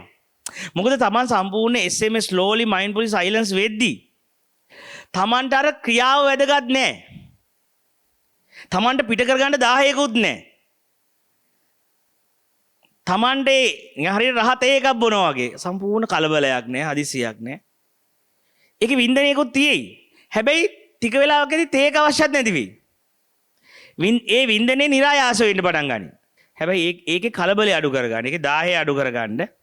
ඒක අර SMS දාලා කරන් යද්දි Tamanටම තේරෙන්න පටන් ගනී. Taman යම් තැනකදී Tamanට ලිංගිකත්වයේ කියන එක අත්‍යවශ්‍ය දෙයක් නෙවෙයි. Tamanට අර SMS දාන එක හරහා ආපු සිහිය හරහා එන ප්‍රීතියක් එනවා. එතකොට ඉබේම Tamanට අර ලිංගිකත්වයේ තියෙන අවශ්‍යතාවය ගෙවෙන්න ගන්නවා. දැඩි අවශ්‍යතාවයක් තියෙනවා නම් ඒක වින්දත් හරි සුන්දර තේකක් බොනවා වගේ අත්දැකීමක් එච්චරයි. ඒක 10ක් පිරිමහනවා නෙවෙයි. හැබැයි දැන් ඔය කොච්චර කරත් ප්‍රශ්නේ තියෙන්නේ හැම ලිංගික අත්දැකීමකටම පස්සේ තමන් අර සුරදාන්ත අත්දැකීමේදී කාලාවකාශයේ කියන අත්දැකීමෙන් ගියාට ආයේ තමන්ට ඒක ස්ථාවර වෙන්න බෑ. ඒක ආයේ කඩා වැටලා මම දෙන්නෙක් කියන ෆීලින් එකට ආයේ එනවා. අපි දෙන්නෙක් වෙනවා. ආය පුද්ගලත්වයේ දැනෙන්න ගන්නවා. ආය කාලේ දැනෙන්න ගන්නවා. ආය අර නිකන් අර ආය නිකන් අර මොකද්ද අර කාලකන්ණිය ඇතුලේ ෆීලින් එක ආය පොඩ්ඩකට හරි එනවා. අන්න එතකොට තමයි අපි තේරුම් ගන්නේ අපි මේ එකක් වෙන්න හදන මම මාව අතුරුදහන් කරන්න හදන ක්‍රමේ වැරදි. ඒක කෙනෙක් ලිංගිකත්වය හරහා තේරුම් ගන්න ඕනේ. යම් අත්දැකීමකදී මට කොච්චර උත්සාහ කළත් මට මාව අතුරුදහන් කරන්න බෑ ලිංගිකත්වය ඇතුලේ. ආයෙ කරගිලා මට මේනවා. නියම රබර් බෝලයක් ගහුවාම ආයෙ මේ පැත්තට එනවා වගේ. පොඩි වෙලාවකට මගේ අතින් අතහැරලා දිනවා බෝලේ. මාව. හැබැයි ආයෙ බෝලේ මං ගාවට මේනවා. ආයෙ මට මාව වෙනවා. ආයෙ මට මගේ බර දැනෙන්න ගන්නවා. ආයෙ අර මගේ තියෙන කාලය අවකාශය පුද්ගල බෙහෙස ආයෙ එන්න ගන්නවා. අන්න එතකොට අපි තේරුම් ගන්නවා ලිංගිකත්වය කියන එක නරක දෙයක් නෙවෙයි. හැබැයි ලිංගිකත්වය කියන එක තේකක් බොනවා වගේ සැපක් ආස්වාදයක්. හැබැයි තේක බීලා ඉවරදී කිවරයි. ඒක තියන්න බෑ. ඒක දිගට මෙහෙම දිගට තියන්න පුළුවන් එකක් නෙවෙයි කවදාකවත්. ඒක අර පොඩි වෙලාවකට ගන්න තේකක් බොන සැපක් වගේ දෙයක්. එතකොට දැන් ඊට වඩා වැඩි ටයිම් එකක් මිනිසෙක් ඒ තෘප්තිය ලබනවා ප්‍රේමයේදී. ප්‍රේමයේදී දෙන්නේ ආදරයට වැටුණාට පස්සේ එතකොට ඒක ශරීරයේම නෙමෙයිනේ පොඩ්ඩක් නිකන් අර හැංගීමටත් ලං වෙනවනේ දැන් සෙක්ස් වලින් විතරක් අපි ලං වෙලා ඉන්නවනේ නිකන් මං ගණිකාවක් එක ඉන්නවා වගේ අනිත් පැත්තක ඉන්නේ. මගේ ශාරීරික අවස්ථාව ඉෂ්ට කරාම ඉවරයි මේ කතාව අපි දෙන්නගේ ආදරේ. එතකන් තමයි අර වචනයි අර මැනිකේට මොනවද ඕනේ කියලා අර නිකන් අනේ කුසුමක් කියලා කතා කරන්නේ. සුවඳ කතා කරන්නේ. ඊට පස්සේ හැබැයි ඊට වඩා මිනිසෙක්ගේ ප්‍රේමයේ කියන දැනට යද්දී දෙන්නෙක් අතර පුද්ගලයෝ දෙන්නෙක් අතර ආදරය කියන හැඟීමට එද්දී ඊට වඩා කාලයක් ඒ දෙන්නට කාලය දැනෙන්නේ නැහැ. සමහර එළි වෙනකන් කතා කරනවා තේරෙන්නේ නැහැ. ටයිමින් දැනෙන්නේ නැහැ. මේ ලෝකෙම අපි දෙන්නා වගේ හැබැයි සුන්දරයි අත්දැකීම. ලිංගිකත්වයට වඩා වැඩි කාලයක් සමහර මාස ගාණක් වෙන්නත් පුළුවන්. වැඩි කාලයක් අර මත්විල්ල තියෙනවා. අර නිකන් මට මාව දැනෙන්නේ නැහැ. හැමෝම එක්ක ආදරෙන් ඉන්න පුළුවන්, hina වෙන්න පුළුවන්. හැබැයි ඒ උනට ආයෙත් ටික කාලයක් ගියාට පස්සේ ආයෙත් දෙන්නගෙන් එක්කෙනෙක්ට මේක ඇති කියලා හිතෙනවා. හැබැයි එක්කෙනෙක්ට දෙන්නට එකපාර හිතෙන්නේ නැහැ. එක්කෙනෙක්ට මේක මග අරින්න හිතෙනවා. එක්කෙනෙක්ට බරයි වගේ දැනෙනවා දැන් මේ සම්බන්ධේ. දැන් මේක මට බරයි වගේ. ඒ කියන්නේ අර මිනිස්සෙක් ඉරියලු මිනිස්සෙක් ඉඳලා ඒ මිනිස්සයා මේ කෙල්ලෙක් ගොඩාක් යාළු වෙලා ඔය නළුවෙක්. ඊට පස්සේ අන්තිමට ඔක්කොම එපා වෙලා එක කෙල්ලෙක්ට ආදරය කරන්න ගත්තලු. පුළු බොක්කෙම ආදරය කරනවා. අවුරුද්දක් දෙකක් ආදරය කළා. කිව්වල දැන් මට සුවර් බර හිත යන්නේ වෙන කෙනෙක්ට කියලා. බඳුමි ගල හා කියලා බැන්දලු. බැන්දලා වෙඩින් එකේ කාර් එකේ යද්දි බීමියට ඔන්න ගියාලු අනිත් පැත්තට කෙල්ලෙට බැලුනලු. යන ගමන් මෙයා කියනවලු මේ මම හිතුවේ කවදාකවත් මට ආදරේ දැනෙන්නේ නැති වෙන කෙනෙක්ට කියලා. ඔයා බැන්ද වෙලාවේ මගේ හිත අර පැත්තට ආදරේ කියන්නේ මගේ හිත. මගේ හිත අරයට බැඳුණානේ ගිහිල්ලා. මට ප්‍රේමයක් ඇඟින්ට ගත්තානේ. මං කවදාකවත් හිතුවේ මට වෙන කෙනෙක්ට මෙහෙම ඔය වගේ ආදරයක් තව කෙනෙක්ට දැනෙයි කියලා. හැබැයි ඔයා බැඳලා යනවත් එක්ක මට මගේ හිත අර පැත්තට ඇස් ගියා අර පැත්තට. අන්න ඕක තමයි ආදරේ ඇති. ආදරේ තියන්න බෑ. ආදරේ කියන එක එහෙම ෆීලින් එකක් නෙවෙයි. ඒකයි ආදරයෙන් තුල නිවන එන ජෝඩුවක් එකතු වුණා කියලා ඒ ජෝඩුව කවදාකවත් එක දිගට ඒ දෙන්නගේ ආදරේ තියෙන්නේ නැහැ. ඒ දෙන්නගෙන් එක්කෙනෙක් ඉස්සෙල්ලාම යනවා අනිත් පැත්තට හිත. ඊට පස්සේ අරයා හිතනවා අරයා මට වැරද්දක් කරා කියලා. වැරද්දක් කරා නෙවෙයි. එහෙම බෑ. ලිංගිකත්වයේවත් ආදරේවත් කියන දෙකෙන් අපි දෙනවා අමතක කරලා තියන්න බෑ. එහෙම කරා නම් එහෙම කරන්න බෑ. ඒ දෙක මොකද තව අරමුණක් එක මිස් වෙලා සමාධියක ඉන්නේ ඔය. ඩ්‍රග් අරමුණක් මත මිස් වෙලා ඉන්නේ. අනිත් කෙනාගේ ආදරේ මත මම يعني මිස් නිමිත්තක මික්ස් වෙලා ඉන්නේ. නිමිත්තක තියෙන සමාධිය. සමාධියක් දිගට තියන්න බෑ. අරමුණ ඉවරෙද්දි ඉවරයි. කැඩෙනවා දැනකදී. ඒක ගලවලා යනවා ඒ ෆීලින් එක. අන්න ඒ නිසායි ඒ නිසා ඩ්‍රග් එකක් ගත්තත් ආදරයක් කළත් සෙක්ස් එකෙත් තියෙන යම් සමාධියක්. ඒක එක තැනකින් ඉවරයි. කැඩෙනවා. ආයේ ඒක බිඳිලා යනවා. එතකොට ඒ නිසා ආදරය තුල කවුරුවත් වැරද්දක් කළා නෙමෙයි. ඒ තමයි ඒ සමාධියේ හැටීදී. ඒ සමාධියත් බිඳිනවා. ඒකත් නිවන නෙවෙයි. ඒක සැපයක් තමයි. හැබැයි සැපයක් වුණාට ඕකම එපා වෙලා ඇතහැරෙනවා. ඕකම බරක් වෙනවා. හැබැයි අනිත් පැත්ත කෙනාට හිතනවා මට මේ මිනිස්සු මාව රැවට්ටුවා මගේ ජීවිතේ කෑවා කියලා. ඒ මේක නෙවෙයි ඉතින්. එයා වුණත් තව කාලයක් ගියා නම් එයාට තෝකම තමයි වෙන්නේ. එයාගේ හිතත් ওই විදිහටම අනිත් පැත්තටම කරගෙනවා. මොකද ඒකත් අර ලිංගිකත්වයට වඩා පිරිසුදු වුණාට ලිංගිකත්වයට වඩා ටයිම් එකක් එක තිබුණට ඒකෙත් තියෙන්නේ ඈත්වීමම තමයි. ඉතින් එතකොට අන්න ඒ වගේ අපි රවටන කතා කියනවා බොරුවට. ඉතින් ඒ වගේ ඒ අන්න එක තමයි කියන්නේ ආදරයත් ඒක තමයි අපි කියන්නේ ආදරය හොඳයි. හැබැයි ආදරේ දෙන්නෙක් ආදරය කළා කියලා ඒකෙන් නිවන් දකින්න බෑ. ඒක මොකද දෙකක එකතුවක තියෙන සමාධිය. යම් නිමිත්තක විඥානේ බැහැගෙන ඉන්නේ. ඒතර විඥානේ බැසගෙන හිටියාම ඒ අරමුණේ තියෙන කොටු වෙච්ච ගතිය. ඒ අරමුණේ දිගට කොච්චර try කරත් සමාධිය දිගට තියන්න බෑ. කැඩිලා යනවා. ඒකේ ලක්ෂණයි ඉතින්. ඒකේ හැටි. ඉතින් එතකොට ඒකයි අපි කියන්නේ භාවනා දැන් මේ ආධ්‍යාත්මික ජීවිතයේදී කරන්නේ අනික ආධ්‍යාත්මික ජීවිතයේදී කරන්නේ මම සතිය වඩ아가න යද්දී මම නිමිත්ත අතහරිනවා. නිමිත්ත හැලෙන්න දෙනවා. ඒ හැලීම නිසා එන සතුට ආයි කැඩෙන්නේ නැහැ. මොකද කැඩෙන්නේ ඒක ලැබපු දෙයක්. ඒක මොකක් හරි අල්ලගෙන ලැබපු එකක් නෙවෙයි. මම කියන්නේ මමත්වයේ අතහැරෙන්න දෙනවා. විඥාණයට අරමුණ අතහැරෙන්න දෙනවා. ඒ අතහැරීමටම බහිනවා හිත. ඉතින් අතහැරීමට හිත බැස්සාම ඒක කඩන්නේ කොහොමද? දැන් මට තිබ්බත් එකයි නැදත් එකයි. මොකද මං කිසිම දෙයක් මත läගගෙන නැහැ විඥානේ. අපපතිටිතයි. එතකොට එතනින් ලබන සැපය කියන එක අර ලිංගිකත්වයේ ලබන සැපය මෙන්න මේ වගේ. උදාහරණයක් කියන්නකෝ මං. අපි ඉටිපන්දමක රස්නේ තියෙනවානේ. ඉටිපන්දමකින් ලබන රස්නේ සහ ඉටිපන්දමකින් ලබන ආලෝකය ගන්නකෝ. සූර්යාගේ තියෙන රස්නයයි ආලෝකය ගන්නකෝ. ওই දෙක සමාන කරන්න බෑනේ කවදාක්වත්. ඒ වගේ තමයි මෝක්ෂයේදී ලැබෙන වින්දනය සූර්යා වගේ හරියට. ඒකේ රස්නේත් ඒකේ ආලෝකයත් ලිංගිකත්වයේදී ලැබෙන ආදරයේදී ලැබෙන එක අරකට සාපේක්ෂ කළොත් ඉටිපන්දමක ආලෝකය වගේ එකක්. ආදරයේදී ලැබෙන එකයි සෙක්ස් වලදී ලැබෙන එකයි. ඒ සතුටවල් දෙක ඉටිපන්දමක ආලෝකේ නම් මම මාව අතහැරෙද්දි ඒක බුදුහාමුදුරුවෝ කියන්නේ අභිප්‍රමෝදයන් චිත්තං.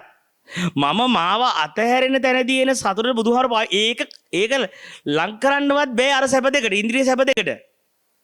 බුදුහාරෝ පෙන්නන්නේ එක අභිප්‍රමෝදයන් චිත්තං අසසිසාමිති සික්කති. අභිප්‍රමෝදයන් ඒක අධිකයි. ඒක සාපේක්ෂ කරන්න බෑ. මම මාව හැලෙද්දී එන එක. මම මාව අතහැරෙද්දී දැනෙන එක. ඒ අතහැරෙද්දී එතකොට කවදාහක්වත් මේ ලිංගික ලැබෙන ලිංගිකත්වයේ ලැබෙන තෘප්තියයි ආදරයේදී ලැබෙන තෘප්තියයි නිවනයි එකක් නෙවෙයි. අර මම කියන්න උත්සාහ කරේ ඒව ප්‍රතික්ෂේප කළා මෙතෙන්ට යන්න බෑ කියලා. නැතු ඔබේ මුළු ජීවිතේම ආදරයටයි ලිංගිකත්වයටයි යට කරන්න එපා. හැබැයි ඒවා රිජෙක්ට් කරන්නත් එපා. ඒ හරහා නම් ඔබ යන්නේ ඒ හරහාම යන්න. ඒකට වෛර කරන්න එපා. හැබැයි තේරුම් ගන්න ඒ කිසිම දැනක ඔබේ ඒ කියන්නේ ගමනාන්තය වෙන්නේ නැහැ කවදාකවත්. ඒ කිසිම දැනක ඔබට නවතින්න බෑ. ඔබ ලිංගිකත්වයේ තුල ඉන්නේ නම් ඔබ ගමනාන්තයට ගමන් කරපු කෙනෙක් නෙවෙයි. අනිවාර්යෙන් ඔබ යනවා උතනින්. ඔබ ඉවර වෙලා යනවා. ඔබ ආදරේ හරහා තාම යන කෙනෙක් නම් ඒත් ඔබ ඉන්නේ ගමනාන්තේ. ඕකත් ඉවර වෙලා යනවා. මොකද ඔබ ඉන්නේ ගමනක. ගමනාන්තයට තාම ගිහිල්ලා නැහැ. මෝක්ෂයටපත් වෙලා නැහැ ඔබ. ඔබ තාම ඉන්නේ සෙක්ස් ලෙවල් එකක නා. ආදරේ කියන ෆීලින් එකට ලෙවල් එකක නම් ඔබ ඉන්නේ. තාම ඔබ ප්‍රේමවන්තයෙක් වෙනවා නම්. ඒ කියන්නේ ඔබ ඉන්නේ ගමනක. ඒ කියන්නේ ඕක අනිවාර්යෙන් ඕක ඔබ ඉවර වෙනවා. ඕක හරහා ඔබ යනවා. ඕක අතහැරලා. මොකද ඔය දෙකම ගමනාන්ත වෙන්නේ නැහැ. ඔය දෙකම ගමන කෑලි දෙකක්. ඔය ට්‍රිප් එකේ කෑලි ටික. මෝක්ෂයට යන ගමනේ තියෙන කොටස් දෙකක්. ඔය ආදරේ සහ ලිංගිකත්වය කියන්නේ. ඔයක ගමනාන්තේ නෙවෙයි. ඒ නිසා කවදාකවත් ඔබට ඔය දෙකේ එක තැනකවත් නතර වෙන්න බෑ. ඔය දෙකම ඔබෙන් හැලෙනවා. ඔය දෙකම ඔබට ඇති වෙනවා. ඔය දෙකම ඔබට එපා වෙනවා. ආදරේ වුණාත් එච්චර. ඇති වෙලා යනවා. ඒ වගේ අපිට තේරුම් ගන්න මෙන්න මේ එතකොට දැන් ප්‍රශ්නේ තියෙන්නේ මේ ආධ්‍යාත්මිකත්වයේදී මම මාව කොයි අරමුණකවත් මිස් කරන්නේ නැහැ.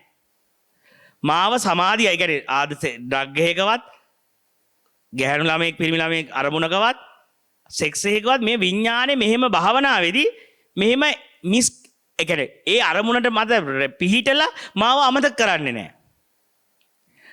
මම හොඳට තේරුම් ගන්න. ඒ අර තව දෙයකින් මික්ස් කරලා අමතක කරොත් තමයි ආයෙ පාරක් මාව නැගෙන්නේ. ආයෙ මාව දැනෙන්නේ. එයි මම තව දෙයක් එක්ක මාව මෙහෙම මුහු කරා. තව අරමුණක මත හිත පිහිටවල මාව මං අමතක කරලා කාලය අවකාශයේ මාව නොදෙනී තියෙන්නේ. හැබැයි භාවනාවේදී වෙන්නේ මම කිසිම නිමිත්තක මාව දිය කරන්නේ නැහැ.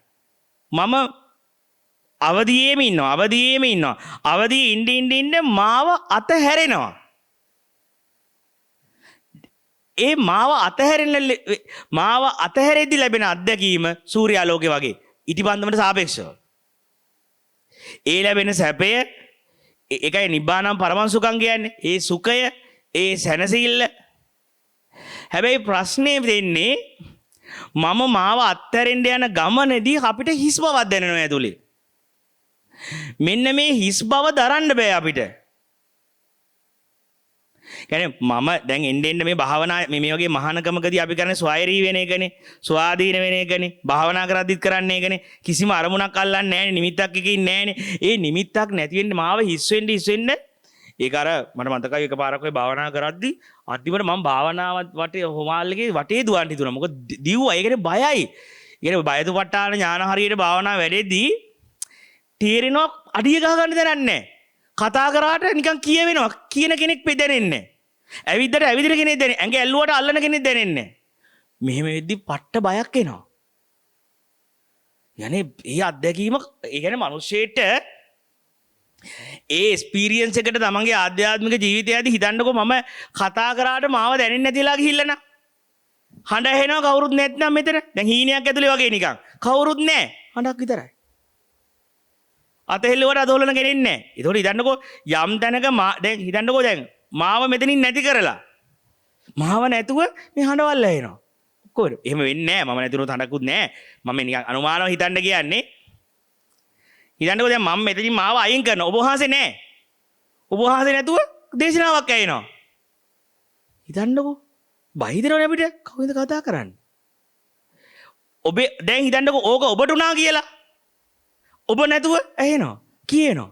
කියන කෙනෙක් නැහැ. ඇහෙන කෙනෙක් නැති වෙනවා. ඒතකොට බය හිතෙනවා. ඇල්ලුවට තේරෙන්නේ නැහැ. මෙහිම අල්ල සමහර අය මම දැක්ක සවර කරන් පැය ගණන් ඔක සූරනවා. නානනා.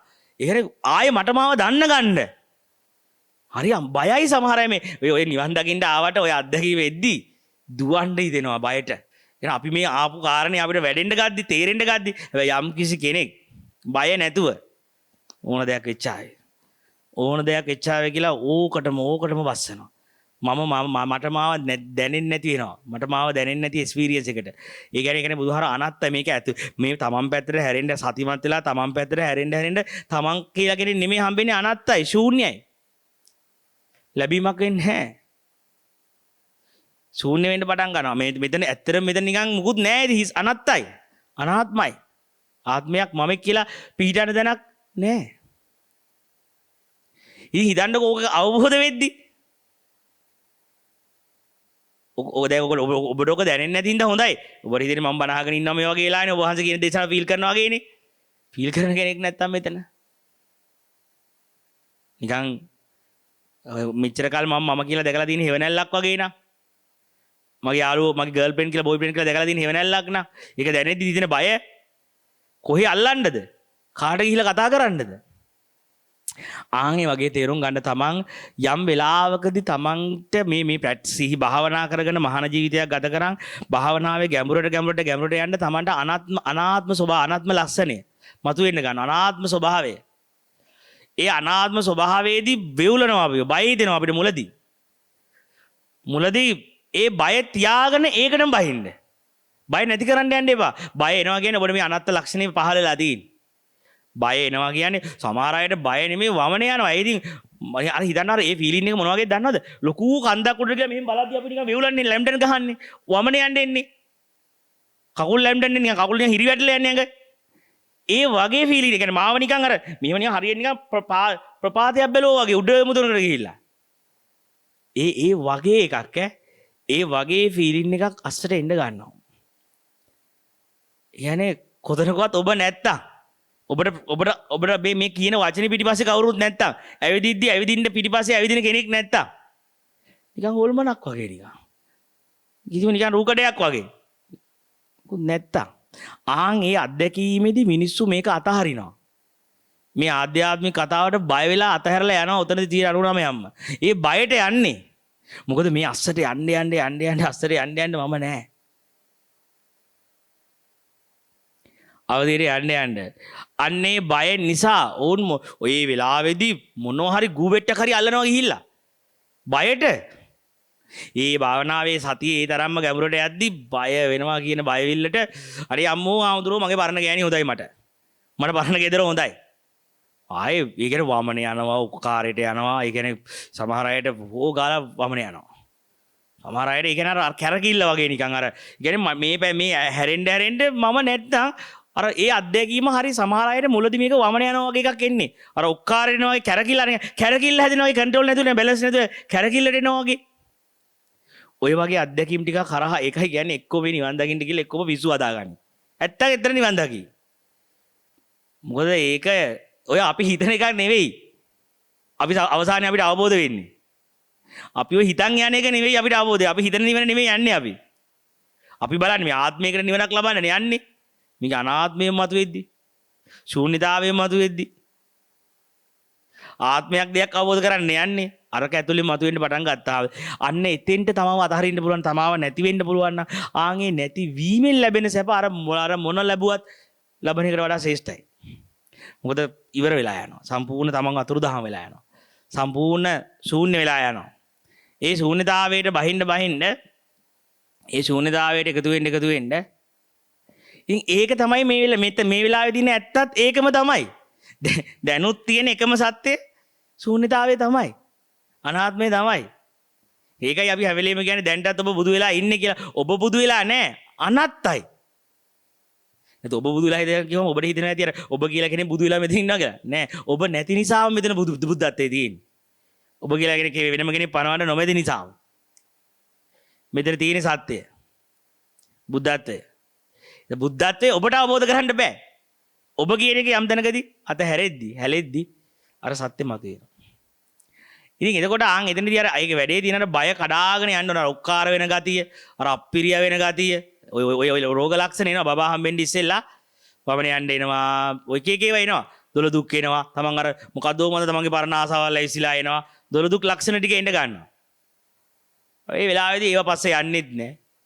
වමනේ ගියත් කමන්නේ අප්පිරිය මේ හිතන්නකො මූණවල් බලාගෙන ඉද්දි නිකන් බබා හම්බෙන්න වගේ තමයි. අර මේ ලස්සන දිව මූණවල් අර ඇතුළට යන්න ඔක්කොම නිකන් කළු වෙලා ගිහිල්ලා බය වෙලා ගිහිල්ලා ඒ වෙලාවේ අර යාර එන ඩාර්ක් එක අර හાર્ට් එක නැතිවීම නෙමෙයි ඒක. ඒ වෙලාවේදී ගුරුවරයා දන්නවා මේ වෙන්න යන්නේ මෙයාව අතහැරෙන්න යන මොහොත මේ. ඒකයි ගුරු උපදෙස් උන් නැත්නම් අර මිනිස්සු කියනනේ අනේ මොකද ඔයා දුකෙම ඒ වෙලාවේ එයා දුකෙන් නෙමෙයි. එයා මෙයාව අතහැරෙන්න යන්නේ දැන්. හાર્ට් එකේ අඩුවක් නෙමෙයි. හાર્ට් එකේ හොඳම දැනක ඉන්නේ යා. එයාට දැන් එයාව අතහරින්න යන ගමනේ එයාට එකම පිහිටින්න යාගේ ශ්‍රද්ධාව විතරයි. එයාගේ ඇදහිීම, එයාගේ ශ්‍රද්ධාව, භක්තිය කඩා ගන්න නැතුව, බය නැතුව අර අනාත්ම ස්වභාවයට අවදි වෙන්න තියෙන්නේ. ඒ අනාත්ම ස්වභාවය මතුවේදී තමාව හැලෙන්න දෙන්න තියෙන්නේ. අතහැරෙන්න දෙන්න තියෙන්නේ. වැටේ නිකන් අර අඩිය ගහන්න නැති ප්‍රපාතයකට නිකන් වැටෙන්න දෙන්න. වැටෙන්න සරුංගලේ නූල අතාරින්න තියෙන්නේ. නූල අතාරිනවා, වැටෙන්න දෙනවා, බය නැහැ. බය නැහැ කියන්නේ බය තියෙනවා. බය තිබ්බට අතහරින්නේ නැහැ. ඔය කමන්නේ. තමාව හැලිලා යන්න දෙන්න ඕනේ. එතකොට එතනදි තමයි ඇත්තටම තමන් අර වෙනස් නොවන සතුට කියන එක තේරෙනවා. අනිත් හැම දෙයකින්ම ආයේ කැරකිලා තිබ්බ කාලකණ්ණිකමට වෙනවා අපි. අනිත් මොන සෙක්ස් හරහා ගියත්, ආදරය හරහා ගියත් අන්තිමට වැටෙන්නේ අපි කාලකණ්ණිකමට. අතනදී කාලකණ්ණිකමට වැටෙන්න මම නැහැ. කාලකණ්ණිකමකට ආයෙ වැටෙන්නේ නැහැ ජීවිතේ. ඉවරයි සංසාරේ. එයා එකතු වුණා සත්‍යයට. ආයෙ හැරිලා මේ පැත්තට එන්නේ නැහැ කෙනේ. රහත් කෙනෙක් ආයෙ සකු르දාගාමී වෙන්නේ නැහනේ. ආයෙ සෝවන් වෙන්නේ නැහැ. ආයෙ පෘථග්ජන වෙන්නේ නැහැ. එයා අතුරුදහන් වුණා. ඉවරයි. එයා අතුරුදහන් වුණා. ආයෙ ඒමක් යෑමක් කියන්න බෑ. අපි අවසන් කරමු හැම දිනාටම තෙරුවන් සරණයි.